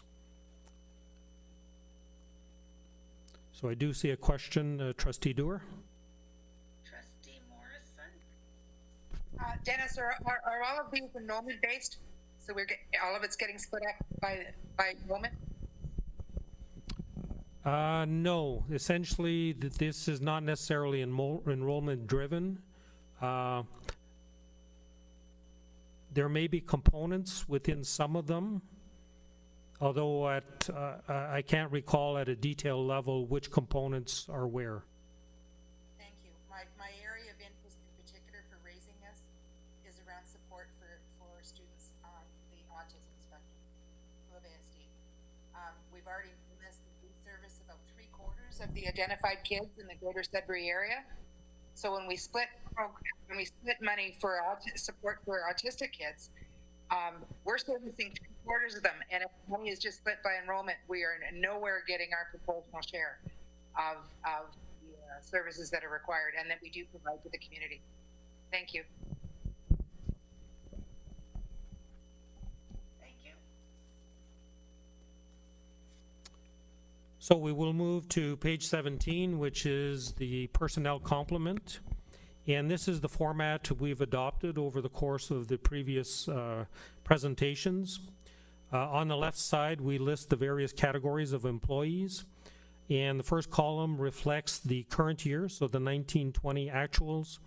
And then we have our projections for the upcoming 2021 budget, and then the difference. So we see that at the elementary teachers, it's a minor change. And we have to recall that for elementary schools, because of the class size components, you could actually have an elementary school which does not change enrollment. However, the distribution of the students, if they are concentrated in the earlier years, the primary years, could generate the need for additional teachers, and vice versa. So that's why there is a correlation with enrollment, but it's not always intuitive as to the effect because of the distribution of the students. And the other thing, and we will see on the revenue page, is in the current actuals, we include all teachers, which could include any additional teachers that are as a result of certain PPFs that may have arisen throughout the course of the fiscal year.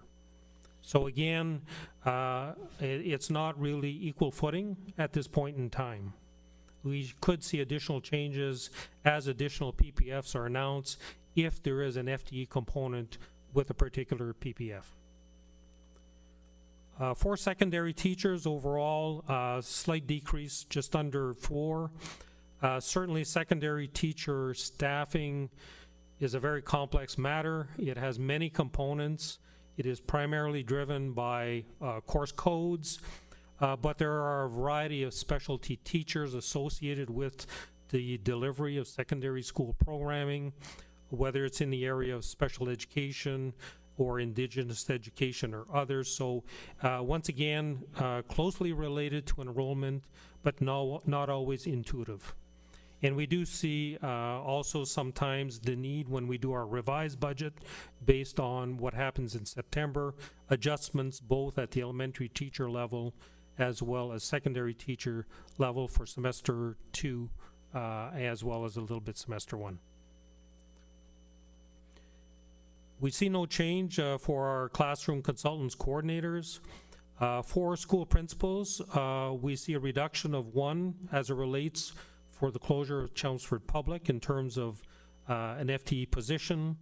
No change in system principals. For vice principals, we have an increase of 2, and that's related primarily to our beginning position of semester 1, September 1st. We do anticipate some attrition that'll occur throughout the course of the school year. Therefore, it may anticipated to adjust itself as we look to semester 2. So it may be a short-term increase. Under the school secretaries, clerks within schools as well as the Ed Center, essentially there's no change there. Student services, a slight increase, which reflects an increase of 1.1 FTE for Aboriginal support worker and 1 increase under the behavior staff.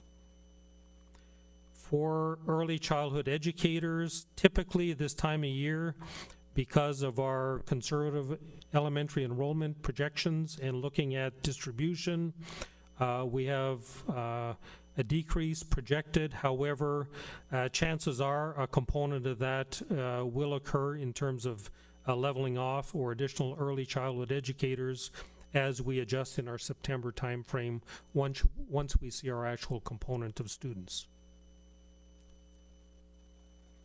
Under the heading of custodial and maintenance, we see a slight increase. A few components there is, as part of the central agreement, there was an increase of 3.5 FTE. However, we do see a slight decrease as a result of realignment in the Chelmsford area between the closure of CPS and the JK-12 school, and there's a slight increase in a few of the other schools that have fractional hours as it relates to custodial employees. So the overall is an increase of 1.75 FTE. Under board office, the increase was an in-year increase for current year of a facilities supervisor that occurred in December of last year.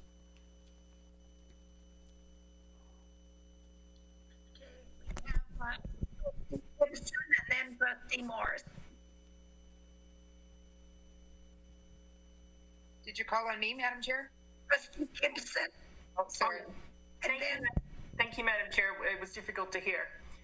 Just a question through you, Madam Chair, to Superintendent Bazinet. That one full-time equivalent in facilities, was that the position that manages the LaSalle Dome? Yes, it is. It's a component is the dome as well as just overall facilities. Thank you. Trustee Morrison. I'm going to ask the question I asked earlier. I may not be asking it in the right spot again, but Superintendent Bazinet can let me know that. Are we hiring any additional custodial and maintenance staff in response to the pandemic? At this point in time, we have not included any increase to our personnel complement. And once again, when we move to our next page, which is our revenue page, I'll outline the reason why I'm responding this way. Thank you very much. Trustee Gibson. Thank you, Madam Chair. Through you to Superintendent Bazinet. I understand this may not be your area, it might be more human resources, but what is the approximate turnaround in order to hire custodial staff? Is there an idea of, if we did get funding, how long that might take to organize?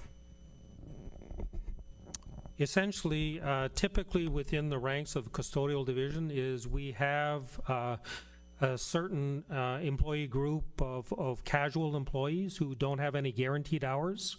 So if we were to increase our permanent complement, typically our process has been to go through interview process with those casual employees first and foremost. And then if we needed additional, we would go out to the general public. So typically it's a quick turnaround time if we have sufficient staff within our casual group, which at this point in time is not a large group. It's somewhere in the order of 20 employees. But they would be the group we go to first and foremost. Thank you. Trustee Stringer. Through you, Madam Chair, to Superintendent Bazinet. The reduction of 5 early childhood educators, I'm assuming, and just a point of clarification, that's based on each individual school's predicted enrollment, is it? Absolutely. It's based on the predicted enrollment as well as the staffing process that Superintendent Bourget and HR would have done based on all of the projected enrollment for the entire school. Supplemental, Madam Chair?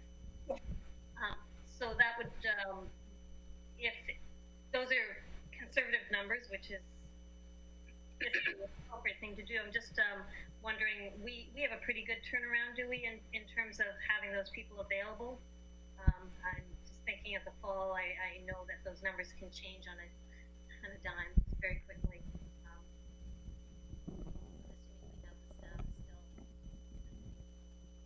Once again, we do have a component of employees that are casual DECEs available to the board for replacement when we have absenteeism. So therefore, there is a complement of people who would be considered for any additional requirements come September.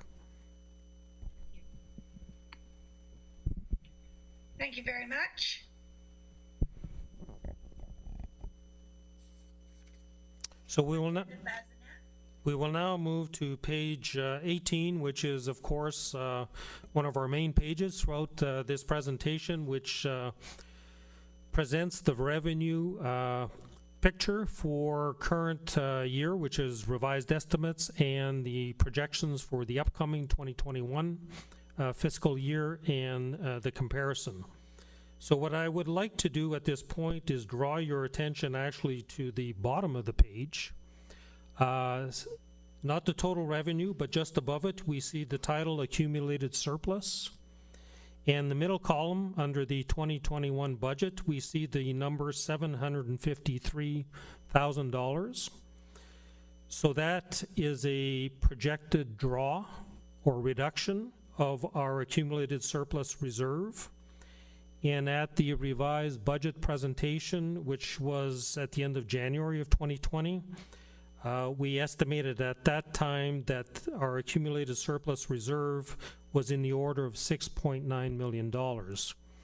So at this point, based on our current projection of expenses compared to our current projections of revenues, there is a slight shortfall, which is this amount of dollars, which is well within the 1%, because recall the 1% is $1.8 million. And it also is why, when I made the comment, we have not included at this point in time any expenses that could be labeled COVID-19 contingency expenses, because if we did include that at this time, it would simply increase the need to draw a larger amount from our accumulated surplus. And of course, any draw from the reserve, even though it's compliant or within the 1%, the Ministry of Education is always asking for additional details as to why that exists. The second reason why we have not at this point in time included any additional expenses is, you'll recall in the first part of the GSNs, there are allocations that are yet to be announced to the board, a few. There was also a mention by the Ministry of Education in one of its media releases about additional funding for facility services as it relates to custodial staff or cleaning. However, no details received to date. So our recommendation at this point in time is to not increase this amount. However, of course, if trustees direct us to do otherwise, we certainly have that option available to us, although I would not exceed the 1%, because then it requires ministry approval as well. So at this point in time, certainly, I guess my recommendation is, given that this evening is the initial presentation, we reflect on what is presented this evening, and we come back in mid-August, August 11th, and if at that point it is the wish of the board to add some contingency expenses, we have the opportunity to do so. Trustee Morrison? Thank you. Through you, Madam Chair, to Superintendent Basnet. Thank you, Dennis, for that continuing explanation, because I'd asked about this in a couple of other places, so I appreciate that. I support this. As you've presented it, this is a conservative approach, but you've reminded us that we have another $6 to $7 million in reserves needed. Because again, my whole priority is to make sure if we're reopening and sending kids back to school, I want to make sure that we're doing it as safely as we can, whatever that costs. And so I want to know that we have a reserves to draw on if needed. And I understand the other limitation of the 1% in terms of deficit financing, but we do actually have the capability to pay our bills if we needed to. Thank you. Yes, that's exactly our strategy. Plus, just a reminder that at any point in time during a fiscal year, trustees can put a motion on the floor to direct a certain amount of spending from any of our reserves, which are typically, whether it's the accumulated surplus reserve or the student focus. So that option exists, and of course, we're very hopeful, all boards are, that at the beginning of August, the ministry will be a little firm in what they expect boards to implement for September 1st as well. Thank you. If I could, supplementary, Madam Chair? And Morrison? Thank you. Now, my supplementary comment on that, Dennis, is that's why so thank you for the continuing explanation. I don't think we need to offer our throats up to the ministry. And so what I'm, so there's no point in showing a huge reserve draw now when we're actually hoping when they finalize what they see as a provincial back to school plan, that there's funding that goes with it to ensure the safety and security of students and staff. And if we're going to offer up our entire reserve to pay for those costs right up front, that may not be the smartest strategic move. So thank you. Trustee Stringer and then Trustee Gibson. Through you, Madam Chair, to Superintendent Basnet. I'd just like to make sure I understand. When I'm just sitting back and looking at this picture, it would be correct to say that at this point the ministry is clawing back $344,000 in transportation and going to be doling out somewhere between $200,000 and $300,000 to us for COVID costs. In other words, the ministry will be taking back in total $44,000 in a clawback after all is said and done. Is that correct to say? Am I generalizing this too much?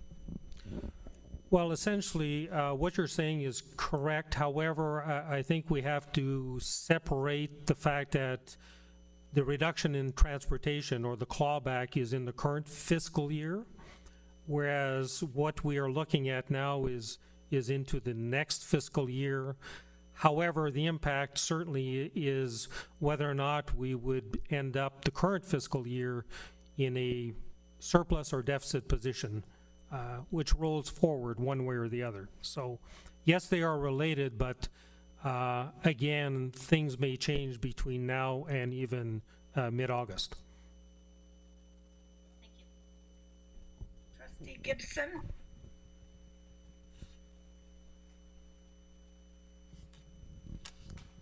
I can't hear you. Trustee, you have... Thank you.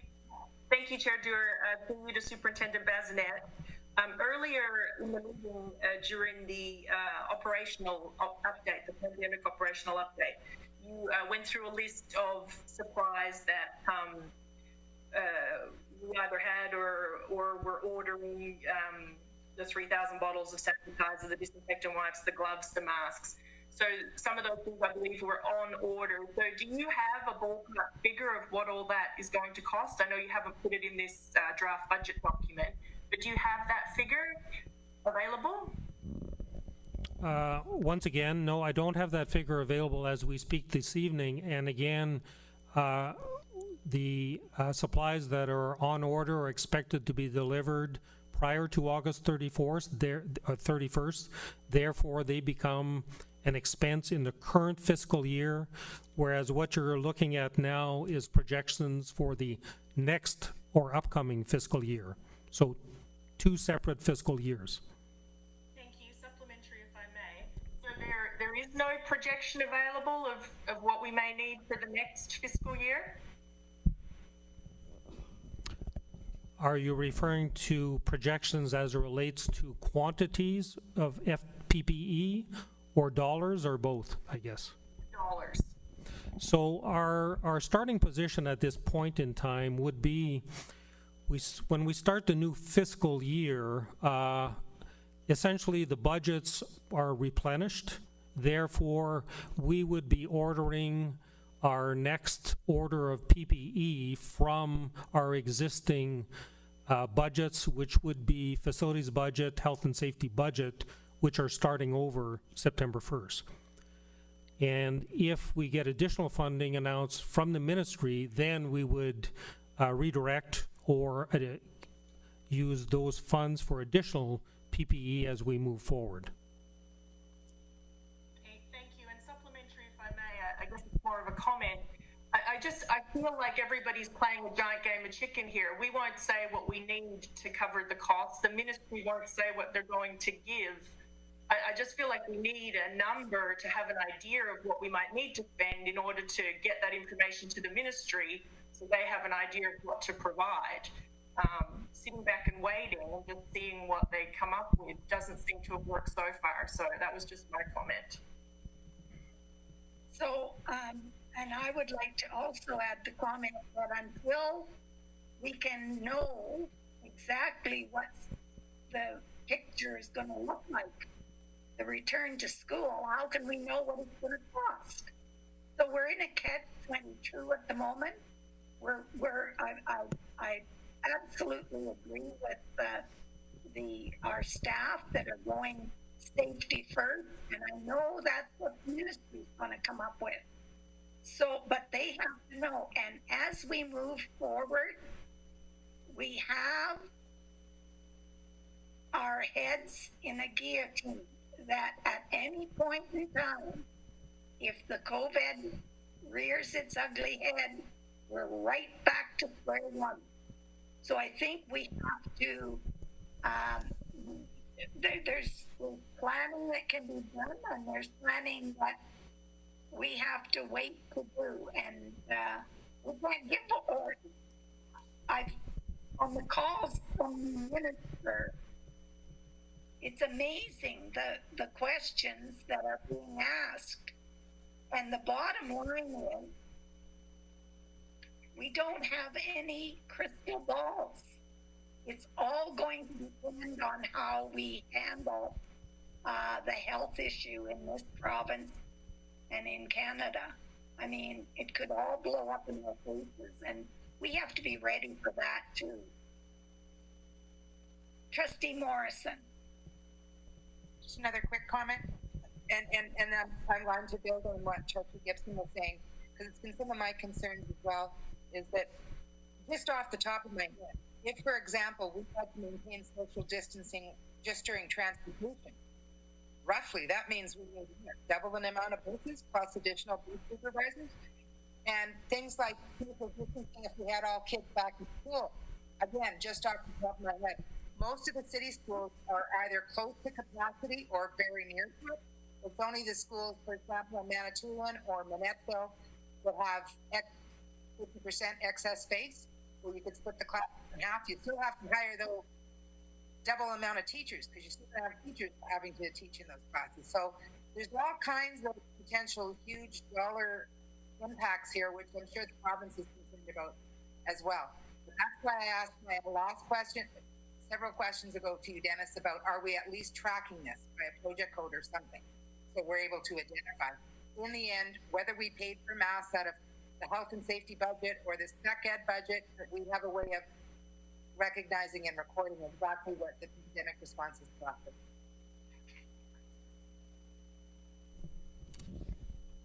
So yes, to reiterate, as we speak, we have been tracking in the various departments what is related to specific costs for COVID-19. And that will continue forward as well.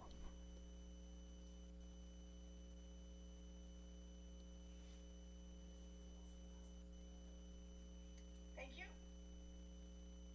Superintendent Bazinet. Okay, now that we've talked about the bottom of the page, we'll go to the top of the page. And I just want to spend a few moments on the first two lines. We see the Pupil Foundation grant, which is certainly the largest of our grants. And right below it, we see the Teacher Job Protection Funding. So that's where we see in the current year that we had two components. We had the Pupil Foundation grant, particularly for secondary, which was based on 28-to-1, supplemented by the Teacher Job Protection Funding, which was new for the current year and projected to be there for the upcoming 3 years, which netted essentially at a provincial level a generalized funding secondary of 22.9-to-1. So now we move to projections for next year, and essentially the funding is based on 23-to-1. So that's why we see that under the title of Teacher Job Protection Fund, we go from current year $4.3 million to next year, which is zero. And based on ministry comments within the B memo release, is they expected the funding under Teacher Job Protection to be zero for all 72 school boards. When we look at some of the other grants, of course, you know, there is some good news where we see those increases, which are primarily related to a blend of enrollment-driven and benchmark-driven increases. Excuse me, Superintendent Bazinet. We have Trustee Morrison and then Trustee Stringer. Trustee Morrison? Thank you. Through you, Madam Chair. Superintendent Bazinet, is there any relation to on the previous page when you talked about our personnel complement, I think there was a reduction of 3.69 secondary teachers forecasted for the coming year? any relation to the teacher job protection fee? No, no. It essentially it is driven primarily by enrollment, of course, but also when you start digging down for secondary schools, the component of course selection and those other components of specialty teachers, and in particular, for example, we see changes of number of teachers funded from the Indigenous education grant as well. So it's hard to draw such a direct relationship between the two. Thank you. Trustee Stringer? Question answered, thank you. Okay. Superintendent Bazinet? Yes, so I just want to highlight a few things. Special education, we see quite a significant increase between the two columns, so almost 700,000. So it's always welcome when we see such increases for special education. I just want to go down on the left-hand side where we see the declining enrollment adjustment. And we see that when we did revise, it was 0, whereas now when we look to moving forward, there's a slight projected increase of 135,000, and that again will fluctuate with enrollment. So if when we do revised, our enrollment is much stronger than projected, we will see the increase in the pupil foundation grant because it's also purely enrollment driven, but then you'll also see a counter effect where the declining enrollment grant disappears. So again, it's many variables that come into play when we go from one financial cycle to another. The other component I want to draw your attention to is in the middle of the page where you see total operating allocation. Just above it, we see the title supports for student fund. So that is a result of the new central agreements, essentially, for the various groups, which is why you see current year, it's 0, and then projected for next year, based on the information received, 1.6 million. So once again, that's, again, when you're comparing financial cycles, there are sometimes significant changes from one cycle to the other. Just below that, we get into our school renewal and school condition, and we see. Interrupt you, however, we have Trustee Gibson. Thank you, Madam Chair, through you to Superintendent Bazinet. Just before you go past it, the school operations and maintenance, seeing an increase there. Is there a particular reason for that increase? I thought we were looking at making our buildings more efficient and reducing space, so I'd be expecting that to go down. No, not exactly, because it's based on many factors, enrollment certainly being one component, but in this particular case, they've made adjustment to benchmarks as well. So that's worked in our favor. And supplementary, if I may, Superintendent Bazinet, is that where any increased costs from the LaSalle Dome would be included under operations and maintenance? Is that the budget line? Yes, it would be, although at this point in time for, in terms of predicted for next year, our starting position is revenue will equal expenses, so it's a break even is our starting point, as we do see the operation of the LaSalle Dome becoming back online as we move into the fall period, not only for our own students, but hopefully for rentals as well. Okay, thank you. Trustee Gibson, I'd like to, I'm getting the impression that these are revenues. So when you see an increase from 15,046 to 15,475, that's an increase in revenue. It's not an increase in expense. No, I understand. Oh, yeah, I understand that. But we usually spend it, so I was just wondering why we're spending more. Oh, no, that's fine. Thank you. no detailed breakdown of how we spend our expenses, so it's a little bit of guesswork involved. Superintendent Bazinet. Yes, essentially, we're on the current page, which is speaking primarily about revenue. The following pages talk about the expense side. So right now, what's important on this page is looking at the changes in revenue, but also our very, very bottom line, which was that original look at the accumulated surplus, where we need to bring in $753,000 because we have a slight revenue shortfall to offset our predicted expenses for the upcoming fiscal year. So that's where the two come together, and we compare our revenues with our projected expenses. So hopefully that's helpful.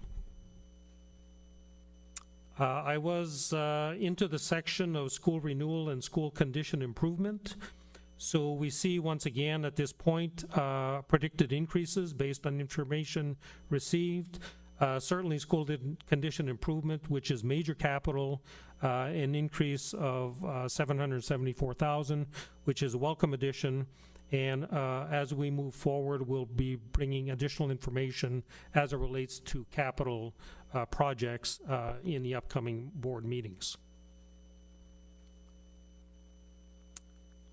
As we come down the page, we see under the other revenue categories, we have our First Nation ESA agreements, and there we see an increase projected of $228,000, and that has basically two components, which is the enrollment of students, as well as the increase in tuition fees based on the increase of the benchmarks, which is what is generated through EFIS, which is what we invoice our First Nation communities.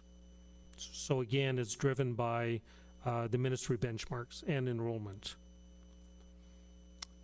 We have certain categories, miscellaneous, where it catches a few variety of things. The biggest change is current year there was a component related to our broadband project, which was essentially an EPO, which is over $100,000 that is not present in the upcoming fiscal year.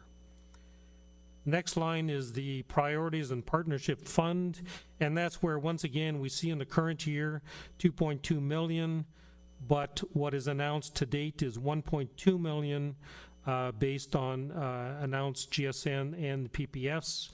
However, we know that the ministry will be announcing additional PPFs as we move into next fiscal year. And then coming down, we see under special education, the amount of $2.2 million in the center column, which is projected for next year. That is basically the projected carry forward from current fiscal year into next year under that special education funding envelope. So that would conclude, Madam Chair, the review of the revenue page. Trustee Gibson. Thank you, Madam Chair. Through you to Superintendent Bazinet. That amount for school renewal, it's showing zero. That's because we just don't know the allocation yet. We're expecting something. Is that correct? Are you referring to the amount that's on the essentially near the bottom of the page? Yes. School renewal, there's a zero under 2021 budget. Okay. So essentially the allocation for school renewal for next year is more in the middle of the page.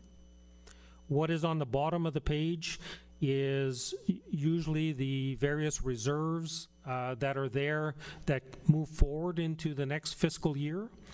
And at this point in time, we don't have our ending balances.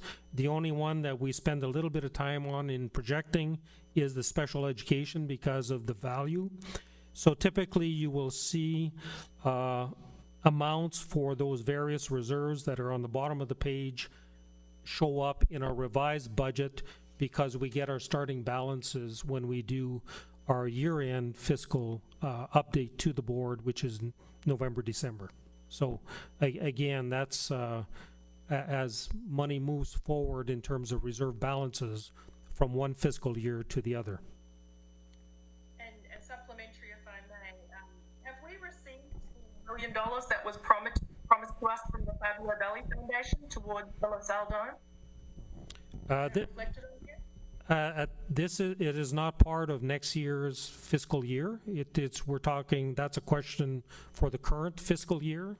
And at this point, we are preparing a report for the August 11th meeting to provide an update on the capital component of our operation. Okay, thank you.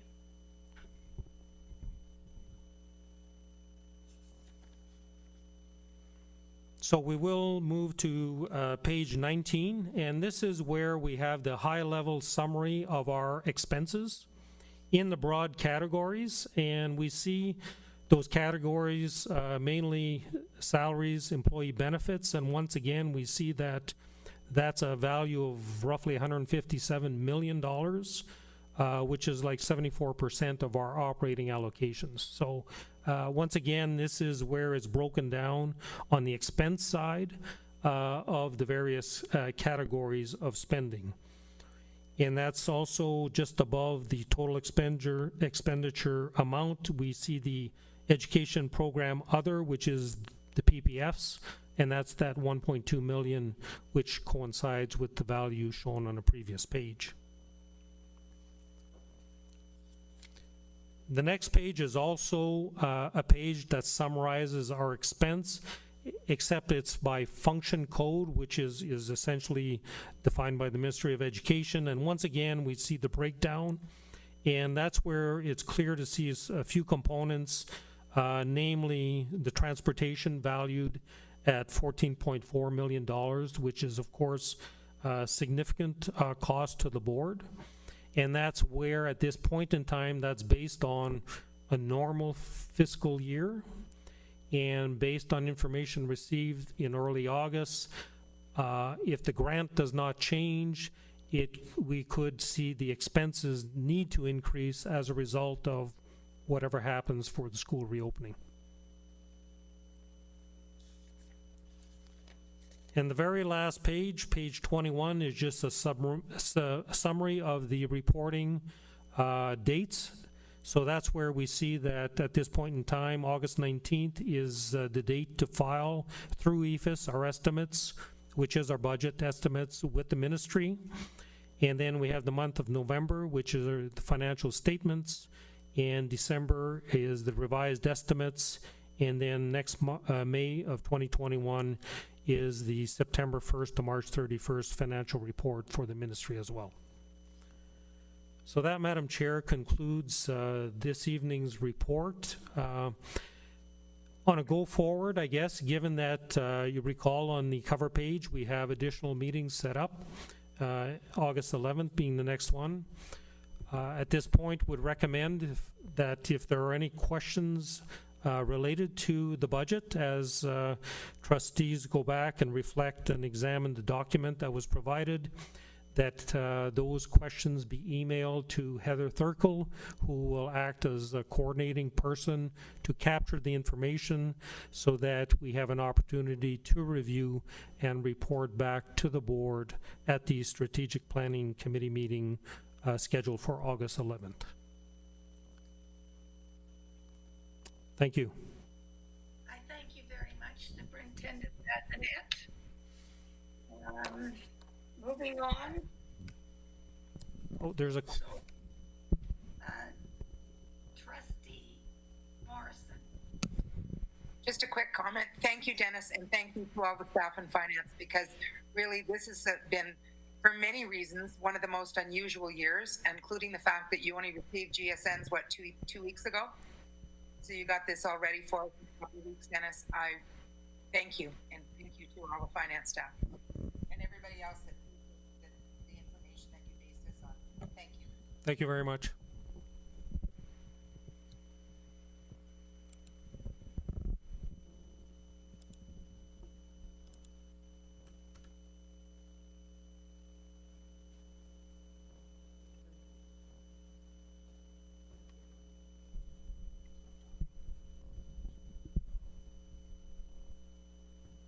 Razik.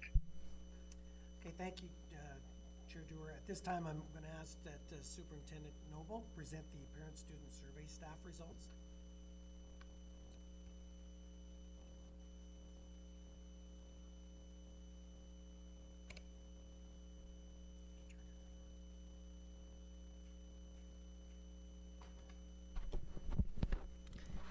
Thank you. As I am presenting from my own computer, I do not have the ability to see anybody, so I'm hoping people can hear me.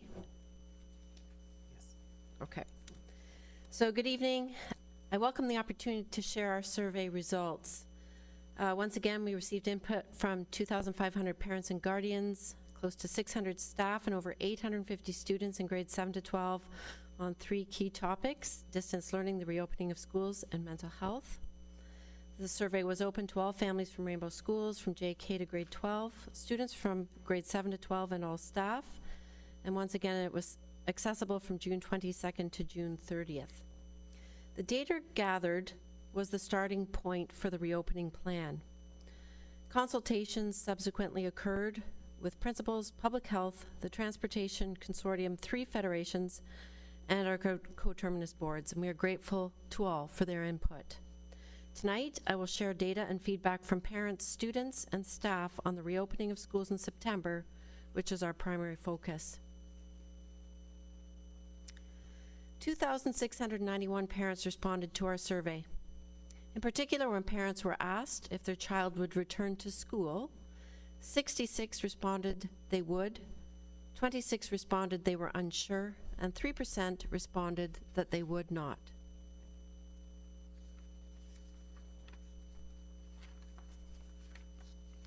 When parents were asked if their child would resume taking the bus in September, if given the option, 44 responded they would, 12% responded they would not, 20% responded they might, and 21 responded that the question was not applicable. When parents were asked if they had family members with medical concerns making them vulnerable to COVID-19 within their immediate circle of care, 68% responded no, and 30% responded yes. When parents were asked what option for attendance would best suit the needs of their family, 48% responded that they would prefer alternate days. 37% responded alternate weeks, and 9% responded they were unsure. These questions were generated based on the idea that in the hybrid model, that only half the students would be able to attend at any given day.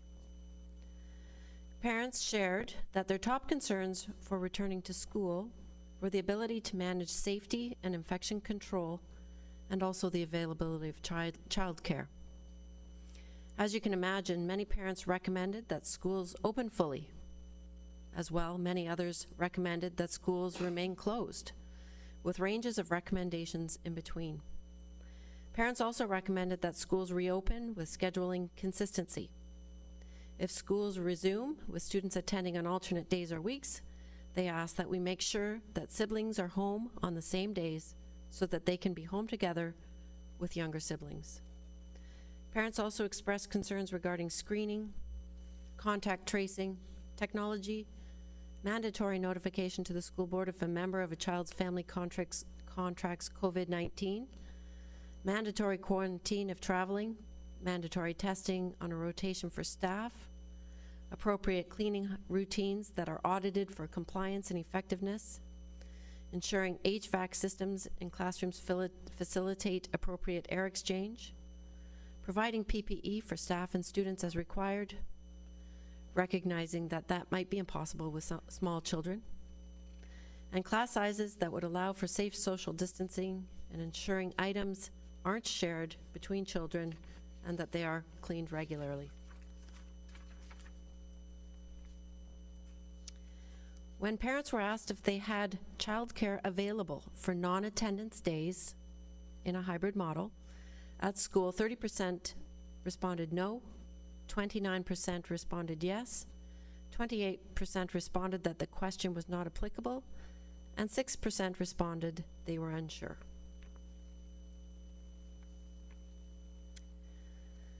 Students were also surveyed. You can see that there were 863 students who responded to our survey. When student respondents were asked what grade they were currently in, 10% responded grade 12, 22 responded grade 11, 15% responded grade 10, 16% responded grade 9, 18% responded grade 8, and 19% responded grade 7. And we had a nice cross-section of ages and grades represented. When students were asked if they would return to school in September, if given the option, 70% responded yes, 21% responded maybe, and 4% responded no. When students were asked if they planned to resume taking the school bus in September, if given the option, 44% responded yes, 20% said the question was not applicable to them, 13% responded no, and 18% responded maybe. When students were asked if they had family members with medical concerns making them vulnerable to COVID-19 within their immediate circle of care, 65% said no, and 32% said yes. When students were asked which option would best suit their family scheduling needs, 48% said alternate days, and 43% said alternate weeks. Students shared that their top concerns for returning to school were the possibility of COVID-19 outbreaks. As you can imagine, many students recommended that schools open fully. Many others recommended that schools remain closed, with ranges of other recommendations in between. Students also recommended that schools reopen with spacing between lockers, with less students on buses to and from school, and with smaller class sizes. Students reminded us of the need for consistency in their schedules. They also said that increasing the number of hours using technology is detrimental to a person's mental health, which also can have an impact on sleep. In their wisdom, our students indicated that precautions need to be implemented to keep everyone safe, but surely there would be a means with which this could be achieved with face-to-face instruction. They felt that if the government can figure out how to let people golf safely, continue to grocery shop safely, and have people eat on patios and shop in department stores, that this would be achievable. Students cautioned that distance learning should be evaluated on a weekly basis instead of on a term basis. When students were asked if they would be required to care for their siblings on non-attendance days, 59% said no, 20% said the question was not applicable to them, and 17% said yes.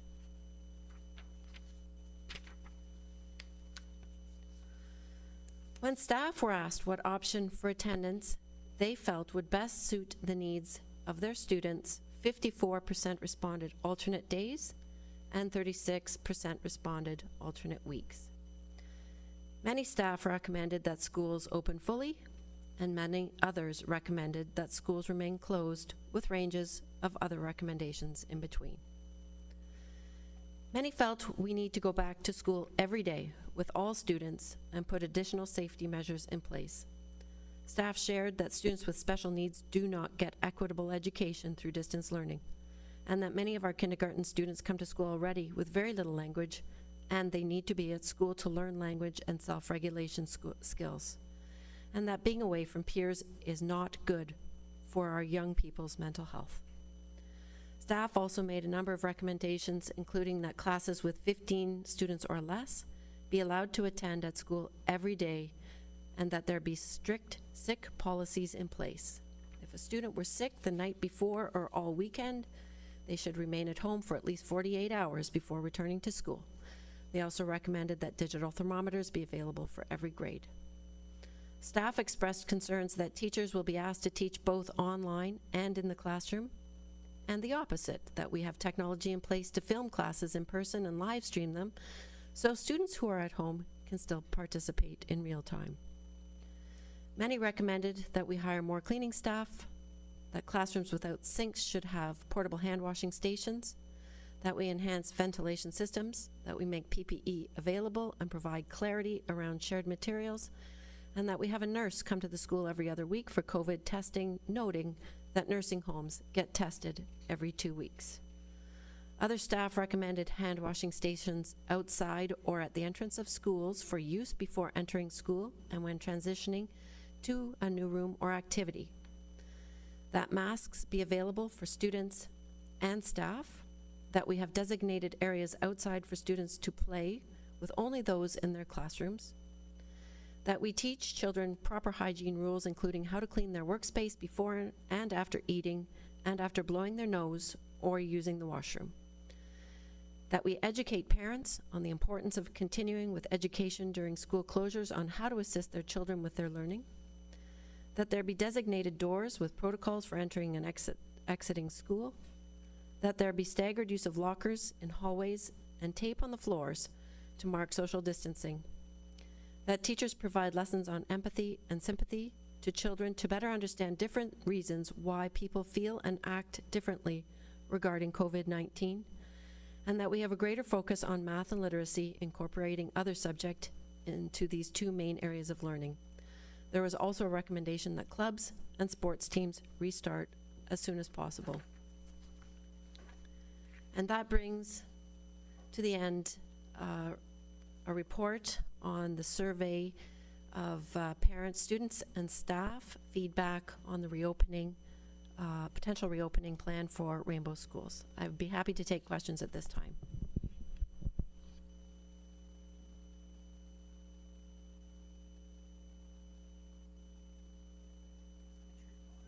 Superintendent Noble, could you just reiterate, you mentioned that, I think you said many staff wanted to return to full-time. Do you have a percentage on the percentage of staff that wants to return full-time in the fall?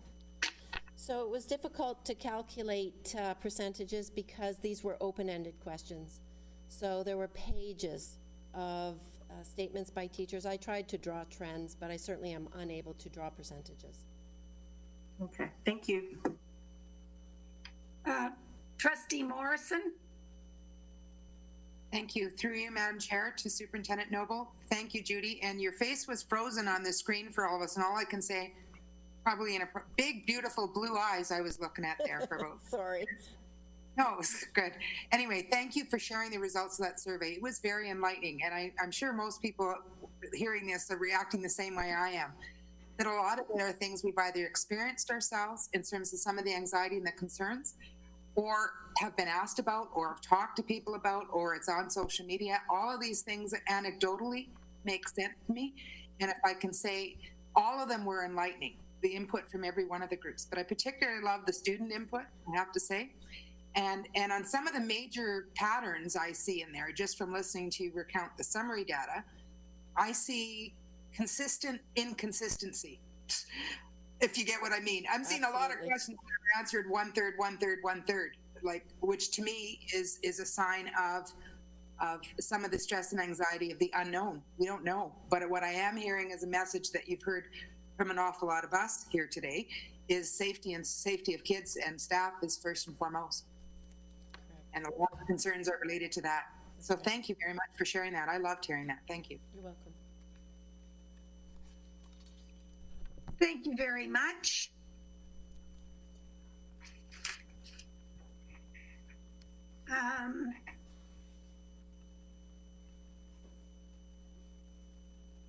Opening plan.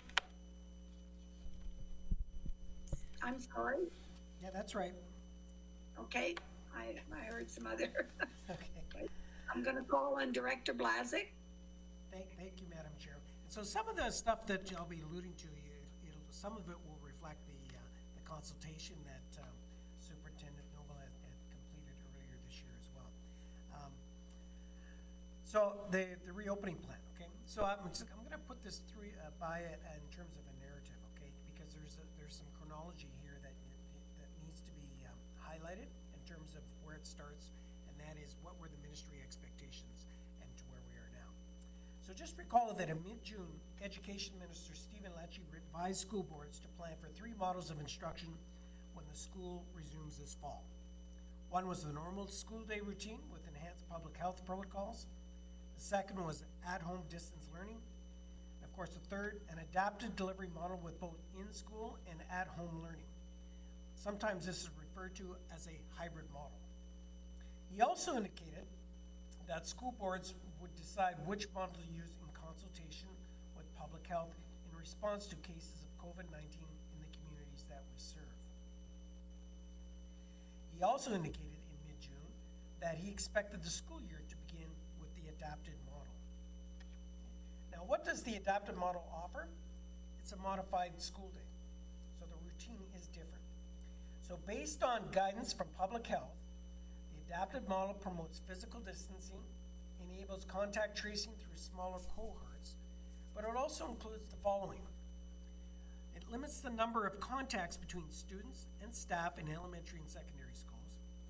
It reduces the number of students in confined spaces, i.e. 15 students in a typical classroom at one time. It restricts the number of students on school buses, so 24 students on a 72-seat bus. As well, it acknowledges the child care challenges. So I want you to make sure that you retain those 4 principles in terms of going forward, because it has a huge impact in terms of how we're going to see the adaptive model unfold in the very near future. In response to the ministry's directive in mid-June, we developed an adapted model for Rainbow School that prioritizes safety with the ability to easily shift between the 3 models should the need arise. Before I get too far to the plan, again, it's important to note that many stakeholders were consulted with regards to our adaptive plan. So again, more than 2,500 parents, 600 staff members, and over 850 students from grade 7 to 12. So over 4,100 people, in fact, did respond to that survey. In addition, though, we also consulted directly with Public Health, that is Public Health Sudbury and District, the Sudbury Student Services Consortium, which has a huge influence in this, our Federation partners, and of course, our coterminous boards. Now, the adapted model for the delivery of education in Rainbow Schools is based on current provincial and local public health guidance. As well, the Ministry of Education and other broad stakeholder input was considered. Here is the overall framework, and I'm going to give you a very general perspective here because we do have the minutiae of it, but I think it's just really important at this point that you understand the framework. Students in kindergarten to grade 8 would attend classes at school every other week. A class of 30 would be divided in half. 15 students would attend school 1 week, and 15 students would attend school the other week. Students would participate in distance learning at home when they are not at school. Secondly, students from grades 9 to 12 would attend classes at school 4 days every 2 weeks. At the secondary level, timetables have 4 periods of instruction. Classes would be limited to 15 students, and students would participate in distance learning at home when they were not at school. Finally, the students in the intensive support programming would attend at school daily. That's our intensive support classrooms. They are typically small, so there is no distance learning for ISP students. Again, as always, health and safety remains the top priority, and we continue to work on protocols with our partners at Public Health Sudbury and District. Protocols for reopening the schools and the delivery of in-person instruction will focus on the following: enhanced cleaning of common high traffic areas, sanitizing shared objects, managing personal hygiene, hand washing, and cold flu etiquette, use of PPEs or personal protective equipment, entry and exit points, student belongings, movement in the halls, recess, lunch, screening, washroom access, limited access for parents and guardians, volunteers and visitors, and the closing of common areas to multiple cohorts. In addition, we'll be enhancing the availability of technology to support ongoing distance learning, and you heard about that earlier. The Ministry of Education will be contacting us by the end of July to review our adapted model. Now, we look forward to sharing our plan with them, and you will recall that the adapted model was the focus for the start of the school year when Minister Lecce announced school reopenings plans in mid-June. More recently, the province has indicated a desire for students to be in class full-time in September. Mr. Lecce told the legislature on Tuesday that the preference is conventional day-to-day delivery. Premier Ford said the goal is to get every single child back in the classroom. Now, to achieve the goal of getting students back in class 5 days a week, every week, schools will need to ensure they are extremely safe with control measures in place, much like hospitals. This work is evolving and will continue every day throughout the summer. We will be prepared to deliver education to students as directed by the Ontario Ministry of Education and Public Health, with safety first and foremost. In summary, our priority is the overall well-being of students, staff, parents, guardians, and partners. This priority will guide us as we navigate the models of instruction safely and efficiently. Rainbow Schools will do their part to stop the spread of COVID-19 and will continue to support students and staff throughout the pandemic. Rainbow District School Board's reopening plan will be responsive and flexible, guided by Public Health and the Ministry of Education, with emphasis on hand hygiene, physical distancing, screening, personal protective equipment, and enhanced cleaning.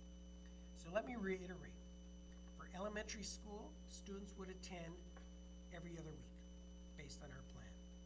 The variable that I did not speak to would be the start time and end times. That is something we're still working out with our coterminous boards. Secondary schools, again, based on a 10-day cycle. You have 4 periods in most students' timetable, and they would have those stretched over a 2-week period. Remembering that those classrooms, if I have a class of 30, they're split. So 15 to 10 one day, 15 to 10 the second day. And they stay with the same teacher for 3 full periods. Again, the start and end times would be reduced. Again, to reduce the number of contacts throughout the course of the day. So, in a nutshell, we are looking at a model, and I will tell you, this is one of the models that we did look at, is that we looked at every other day. That model does not work currently with the consortium, as they are not able to provide the transportation based on the numbers and the number of buses they have and the number of bus drivers they have. Hence, the next best piece would be every other week. Again, when we talk to parents, and when you heard the survey earlier, many parents like every other day, and a significant number of parents also liked every other week. For childcare purposes, it probably is easier to plan if it's a full week as opposed to every second day. But again, that would be a parental opinion, and I don't want to presuppose what they would have to say. But a couple of things you need to know. The week of July 27th, we report to the Ministry of Education in terms of what our guideline, what our report is in terms of our planning. They will give us feedback. On the week of August 4th, the ministry is going to present what it believes to be the model they want us to follow, and we will have to adjust. Bear in mind, what I've told you is very high level at this point. We have gone into the minutia of what it looks like on a daily basis for every single teacher, for prep teachers, for all of our support teachers, for CERTs, for SSI, French. All of those have been spoken to, but at this time, all I want to share with you is that we do have this framework in terms of what it looks like for parents, whether it's every second week or whether it's on a 10-day cycle, etc. So, at this point, I'm going to stop there, and if there are any questions or any comments, I'm happy to hear them. Trustee Morrison, and then Trustee Cosmerly. I have many, and I'm sure we all do, but I'll start with my first one, Norm. Again, are we going to be able to do whatever model is finally approved and is going to be operational as of September 1st? Excuse me, what are we going to do to be able to connect with parents to explain on some of this? In terms of, are we going to do joint messaging with the healthy? That's why I mentioned a virtual town hall or something. That sets up a date and a time and everybody can sign in and watch you explain this. Yes. So our hope is that we would have direction from the ministry that week of August 4th. Upon receiving that, we would be immediately tasked to work with public health, okay, in order to figure out what are the parameters. So we need to find some time there. I would suggest to you, though, one of our biggest challenges, first of all, I need to work with the coterminous boards and making sure that the transportation is taken care of, because that is the immediate concern. In terms of being prepared for September the 8th, the first day of school, we need to make sure that our transportation is contacting parents and reflecting the needs of the pickup and drop-off. And of course, the entry point and exit points for each school environment, okay, whatever that is. And we need to coordinate that. That's 5 boards, okay? Yep. And so we need to do that first. The second piece to that is, of course, we need to coordinate with our parents, and not just with our parents, but our entire staffs in terms of what does it look like in terms of the first day of school. So what are the rights and responsibilities of parents? And that is yet to be defined by the ministry. And so those are pieces that we need to hear about first before we can go into any detail. Okay. Sorry. Supplementary, Trustee Morrison. Supplementary for now, and I promise I'll pause and let somebody else ask some questions, because I have others as well. But the other thing I'm going to ask you, Director Blasek, and I've asked you this personally before, I've lost track of weeks and days in my hunker down period here, but somewhere I believe in the month of June, Premier Ford was out in a public press conference talking about every student and every staff education sector worker would be tested before schools were reopened. We have not heard that since then, and we've never seen that in a ministry memo. Okay, because that created, there's public expectation now that's been set up there that everybody's going to be tested before they even enter the schools, and that somehow, I don't even think that is practically possible. I don't think we have the supplies to even do that, but that's what he promised publicly. And that the implication was, of course, then there was going to be an ongoing testing schedule, because all you're doing if you're testing before school starts is getting base information. That's only good for that day. So what you'd be test every week, every 2 weeks, once a month? I don't know. So there's been no further mention of any of that? No, we have not received any indication that that's the route they're going to take. Because that was going to go a long way to reassuring people that we were not, that collectively we were staying on top of this. It's not our sole responsibility, of course, but we're operating schools. Thank you. I'll leave it there. Thank you very much, Trustee Cosmerly, and then Trustee Stringer. Thank you, through you, Madam Chair, to the Director. Just a question about clubs and sports, whether or not that was anything that you took a look at as well, because that was something that we just heard in the survey as being something that people were interested in having restart right away. Just your thoughts on that. Again, that continues to evolve. In fact, just this past week, in the last few days, we've heard that there are some opportunities for sports teams to be reactivated. We don't know all the parameters as it sits right now, but it looks like we're trending that way, or we're moving in that direction. I would hate to speculate as to what it will look like through the course of the day, but obviously by the end of that week, I'm thinking August 4th, we'll have much more detail in terms of what that will look like. Thank you. Thank you very much, Trustee Stringer, and then Trustee Gibson. Through you, Madam Chair, to Director Blasek. So, as you've indicated, common sense tells all of us safety is number one, and in working in tandem with Sudbury District Health Unit. But listening to everything, I see a need for additional classroom cleaning, a need for additional bus cleaning, a need for additional buses, a need for additional technology, teachers that are online and they're teaching in a classroom. I'm not sure if that's been additional teachers. Do we have any clues from the ministry that there will be funding to support this? No. All they've mentioned to date is the 10 million and the 15 million that Superintendent Bazinet spoke to earlier.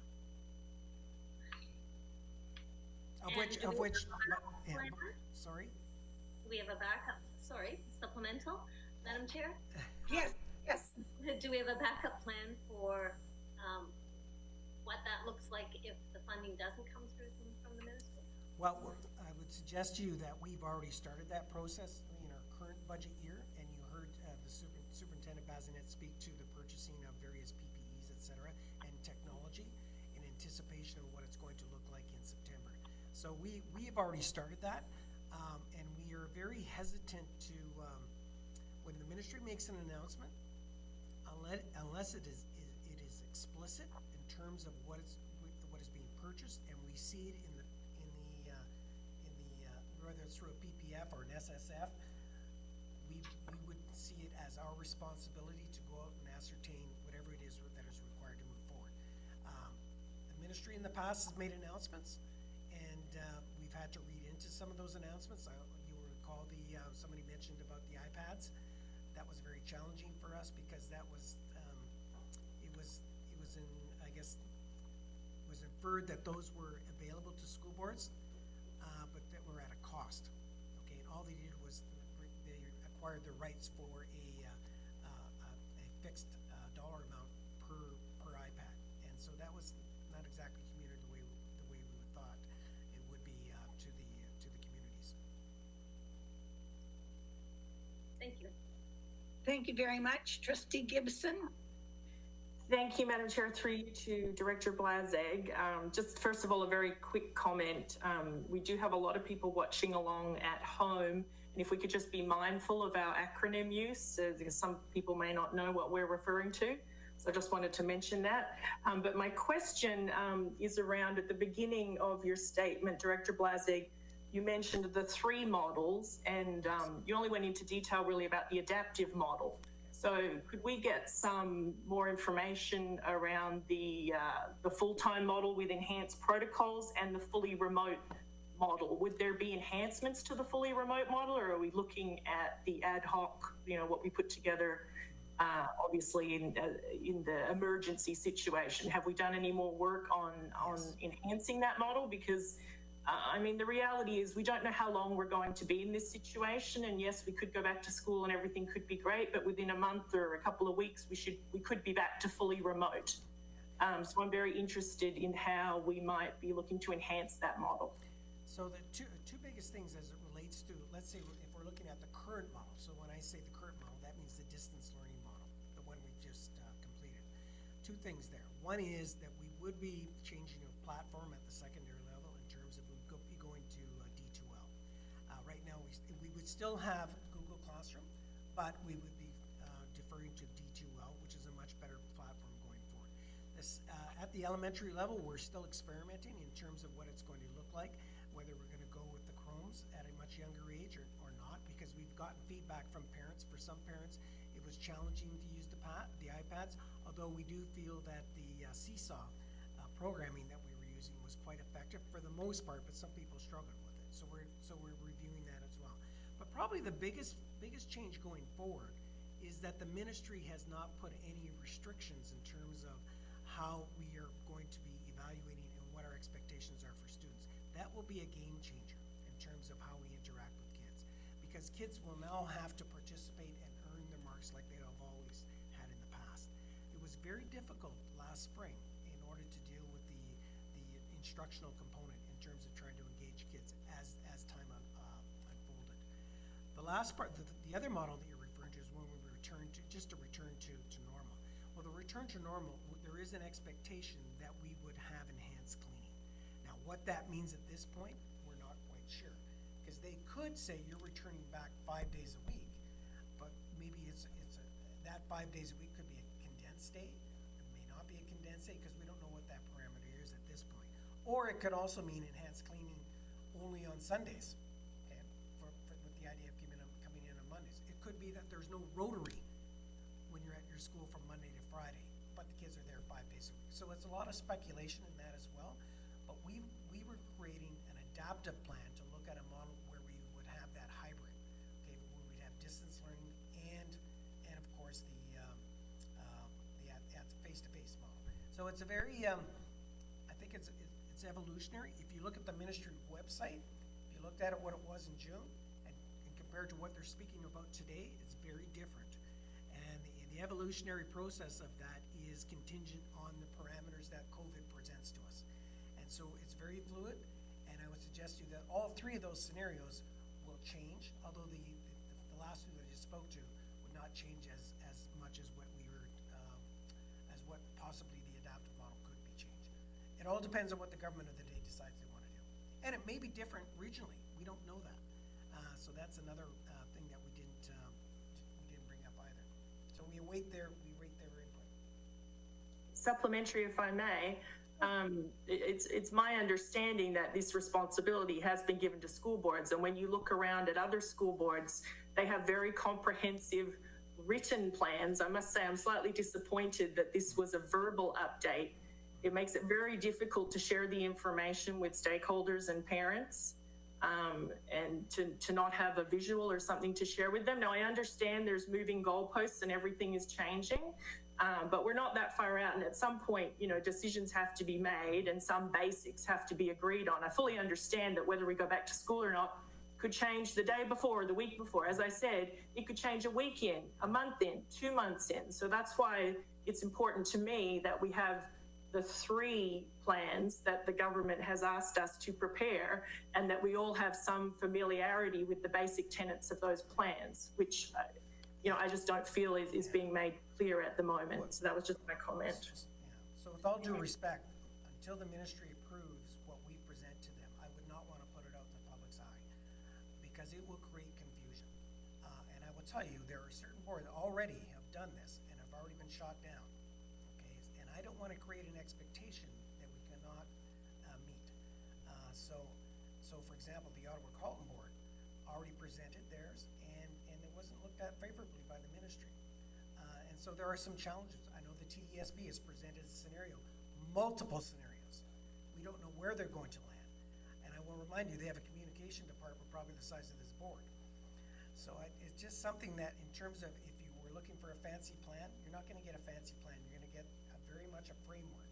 Once we get the framework, we will then look at the minutiae. Once it's been provided and approved by the ministry. Supplementary, if I may, just a comment. I don't consider feedback received from the public as shutting down plans. I want to listen to that feedback and take it into account, and I'd be thankful for it, basically. Thank you. Thank you very much, and we're going to move on now. We'll take a look at part of the minutia. We're going to move on. Director Blazek, and part of that minutia is the 2020-2021 revised school year structure. Yes, as you may recall, it was just in the last week or so, the Ministry of Education had instructed all boards to change their PD days in order so that we would entertain at least 3 PD days prior to the start of the school year. You passed a school year structure back in January, February of last year, and was presented to the public. We were asked to revise it, and I was just to inform you, I chose not to do that. I chose to come to you and present it to you in the form of a motion that they be revised, because it was you that approved it. And so what it will look like this year is that the PA day will be moved from the November PA day, will then be moved to September 1st. So you're going to have PADs September 1st, September 2nd, and September 3rd. So you're going to have 3 in a row. And again, that is there to support the introduction of whatever model that comes forward. Okay? Secondly, as a result of that, we will be taking away the November 23rd PA day, and we will also shorten the school year by 1 day. So that means that we will be ending 1 day earlier than what we currently did or previously did in the former school year structure. So the rationale behind it, the ministry demanded that we needed 3 PD days in front end, so we're doing that. It'll be a Tuesday, Wednesday, Thursday. Go ahead. Trustee Morrison? Quick question. Thank you. I understand, and I'm actually very grateful for the fact that there's a whole lot of PD and around health and safety issues and managing in a COVID environment at the beginning of the school year. That makes total sense to me. So I give a thumbs up on that one. But when you mentioned the loss of one, so are we now going with 193 instructional days? So we're still going with 194, yes. That hasn't changed. Well, you said that you shortened the school year by 1 day. So have we gone from 194 to 193 or no? Because November 23rd now becomes a school day. Okay, thank you. Okay, good question. So I would like to put the motion on the floor. Would you like to make your comment first, Trustee Gibson? Yeah, sure, since I'm ready to go. Just a quick question for Director Blazek regarding the PD. How will that PD take place? Will that be remote learning, or we haven't decided that yet, maybe? We have not had any instruction with regards to what that'll look like at this point. We hope it's going to be face-to-face. With enhanced protocols, I'm assuming. Yes, yes. Thank you. So, motion. that the board approve the revised 2020-2021 school year structure for elementary and secondary schools. Moved by Trustee Morrison, seconded by Trustee Hunda, and poll vote, Director Blazik. Trustee Clement, In favor? Trustee Dewar, In favor? Trustee Gibson, In favor. Trustee Hunda, In favor. Trustee Cosmerly, In favor? Trustee Morrison, In favor? Trustee St. Jean, In favor? Trustee Stringer, In favor. and Student Trustee Colleen Governor. She's You may have logged off. gone. Okay, so it's carried. Motion is carried. Thank you very much. And just before we move on to the regular stuff I really must say a thank you to the director and to the superintendents.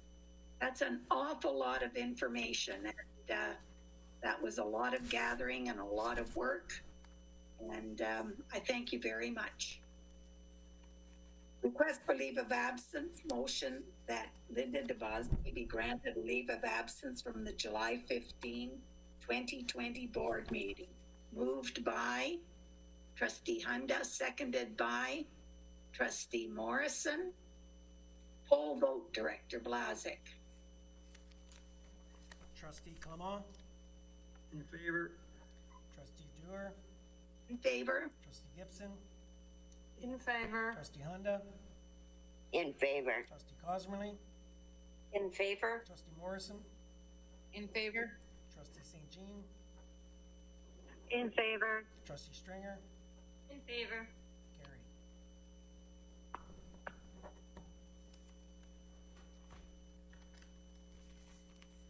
Director's remarks. I never leave you alone, Director It's Blazik. okay, thank you. I'll be short.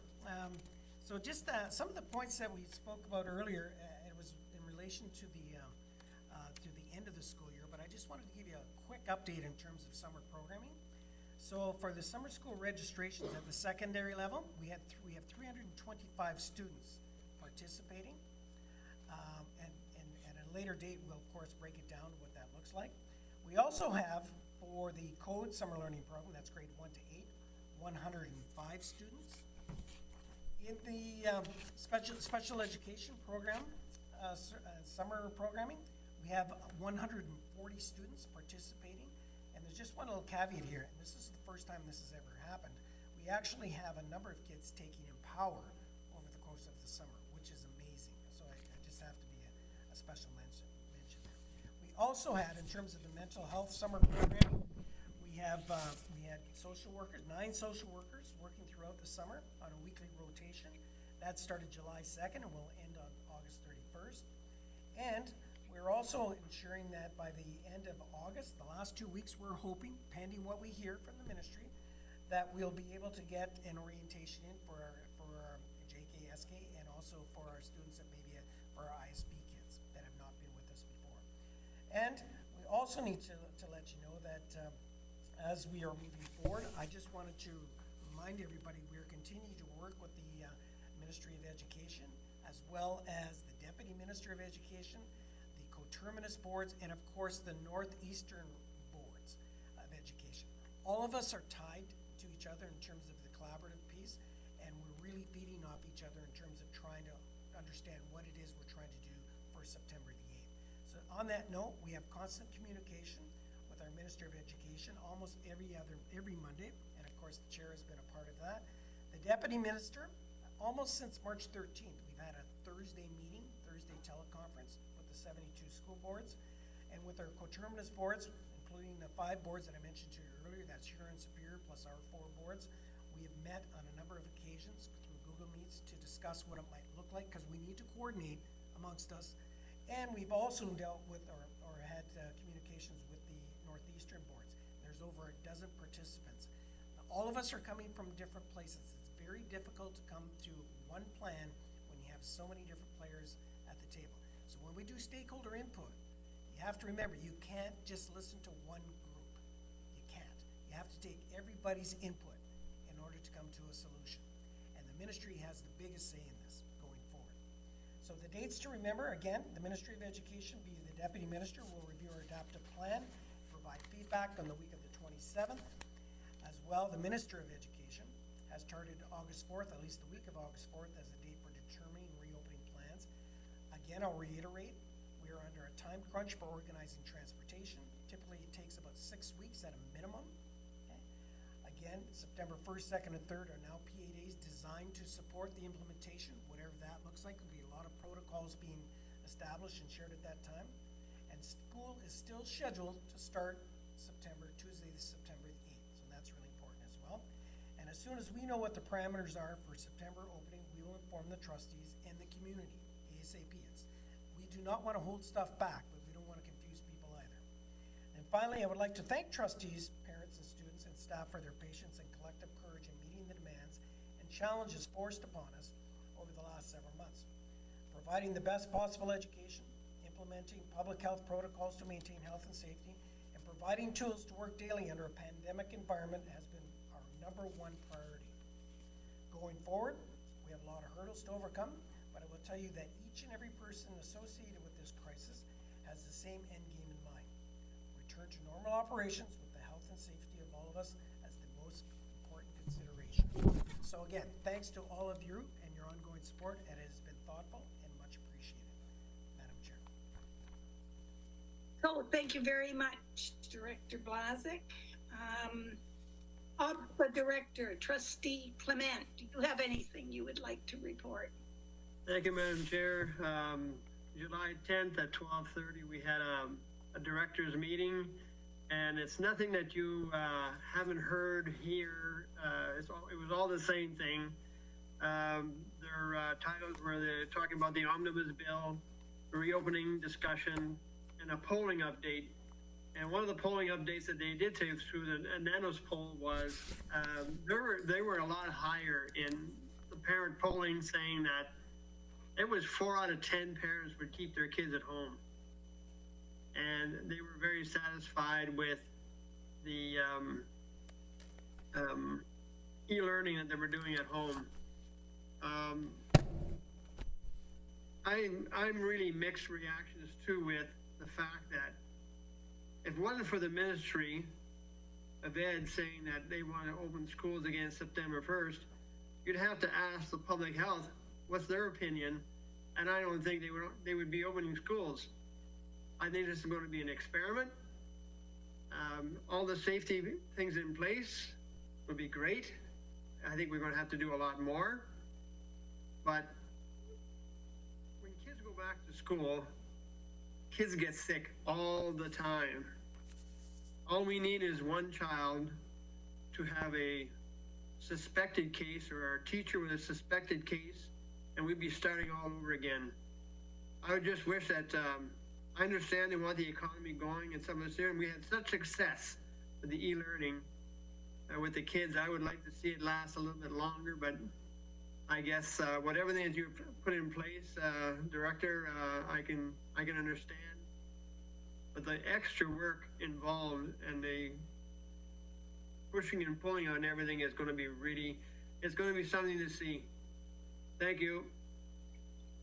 Thank you very much. And I believe our student trustee has logged out, so I will go on to trustees' remarks or questions. Trustee Morrison, and then Trustee Cosmerly. Trustee Morrison. Thank you, Chair Dewar. I'm not going to say much because I've asked an awful lot of questions during this meeting today, but I did have a couple of things because I've got a million things floating in my head about the reopening plan, like I'm sure we all do. Norm, do we see things? I personally didn't see things like sports restarting, certainly not initially, and that included even intramural. I was also thinking that we won't be able to have bands, vocal groups, choirs. There's a whole bunch of things that's related to spreading of respiratory droplets and stuff that I'm thinking, no, we're not going to be in that business for a while. Am I wrong? No, well, partially, okay, because there are are steps already taking place in order to, if you want to speak about music programs, it doesn't always have to be an instrument that requires, with a mouth instrument, if you will. So we were looking at guitars, and so that would be a natural fit for that type of environment. So we're experimenting with that. When it comes to the physical education piece, there's already been a move afoot in order to establish, okay, what would it look like? If you can maintain the physical distancing, are you able to maintain? Are you able to do it? Are you able to introduce it? So those are some of the things that we're grappling with right now. I will tell you that some events, and Bruce was here talking to you, would suggest to you that in some jurisdictions, they've already started practices for various team sports. And so with the idea that they are exercising extreme caution and they're looking at physical distancing and some of the other pieces that are associated with public health guidelines. If I could just to supplement you, but we've got, professional sports teams trying this experiment and they're collapsing those plans every day now. Things are falling apart. That's all. So I thought there's no way we're going to be able to do sport. Yeah. We'll soon find out. Trustee Cosmerly? Just a quick comment. I don't know how you manage to balance so many balls in the air when the ground is shifting under you. And I just wanted to thank you for sharing the plan that you shared. There is so much that has to be considered, and there's going to be a lot of people that will be happy, that will be unhappy, whatever the plan ends up being.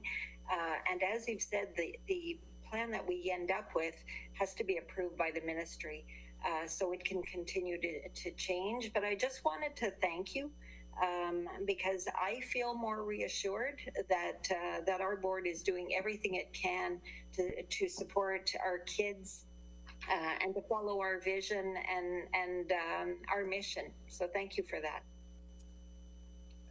Thank you very much. Trustee Clement? So I was just going through my notes from that meeting, and I forgot to mention, I highlighted it here, that the ministry was going to make another announcement, and then we got that through some of the bigger boards. Maybe they heard more than what we did, but they may make an announcement that they want to see all students in school full time. So what they have heard or I don't know. That's what I have in my notes anyways. Thank you very much. Trustee Gibson? Thank you, Madam Chair. Just regarding what Trustee Clement said, I think maybe he's referring to the motion from the Toronto District School Board where they had listed a list of things, I guess, that they wanted covered by the government. I know Chair Dewar shared that with us just the other day, so you may want to look there if you're looking for more detail about that. Thank you very much. Trustee Morrison? Can't hear you.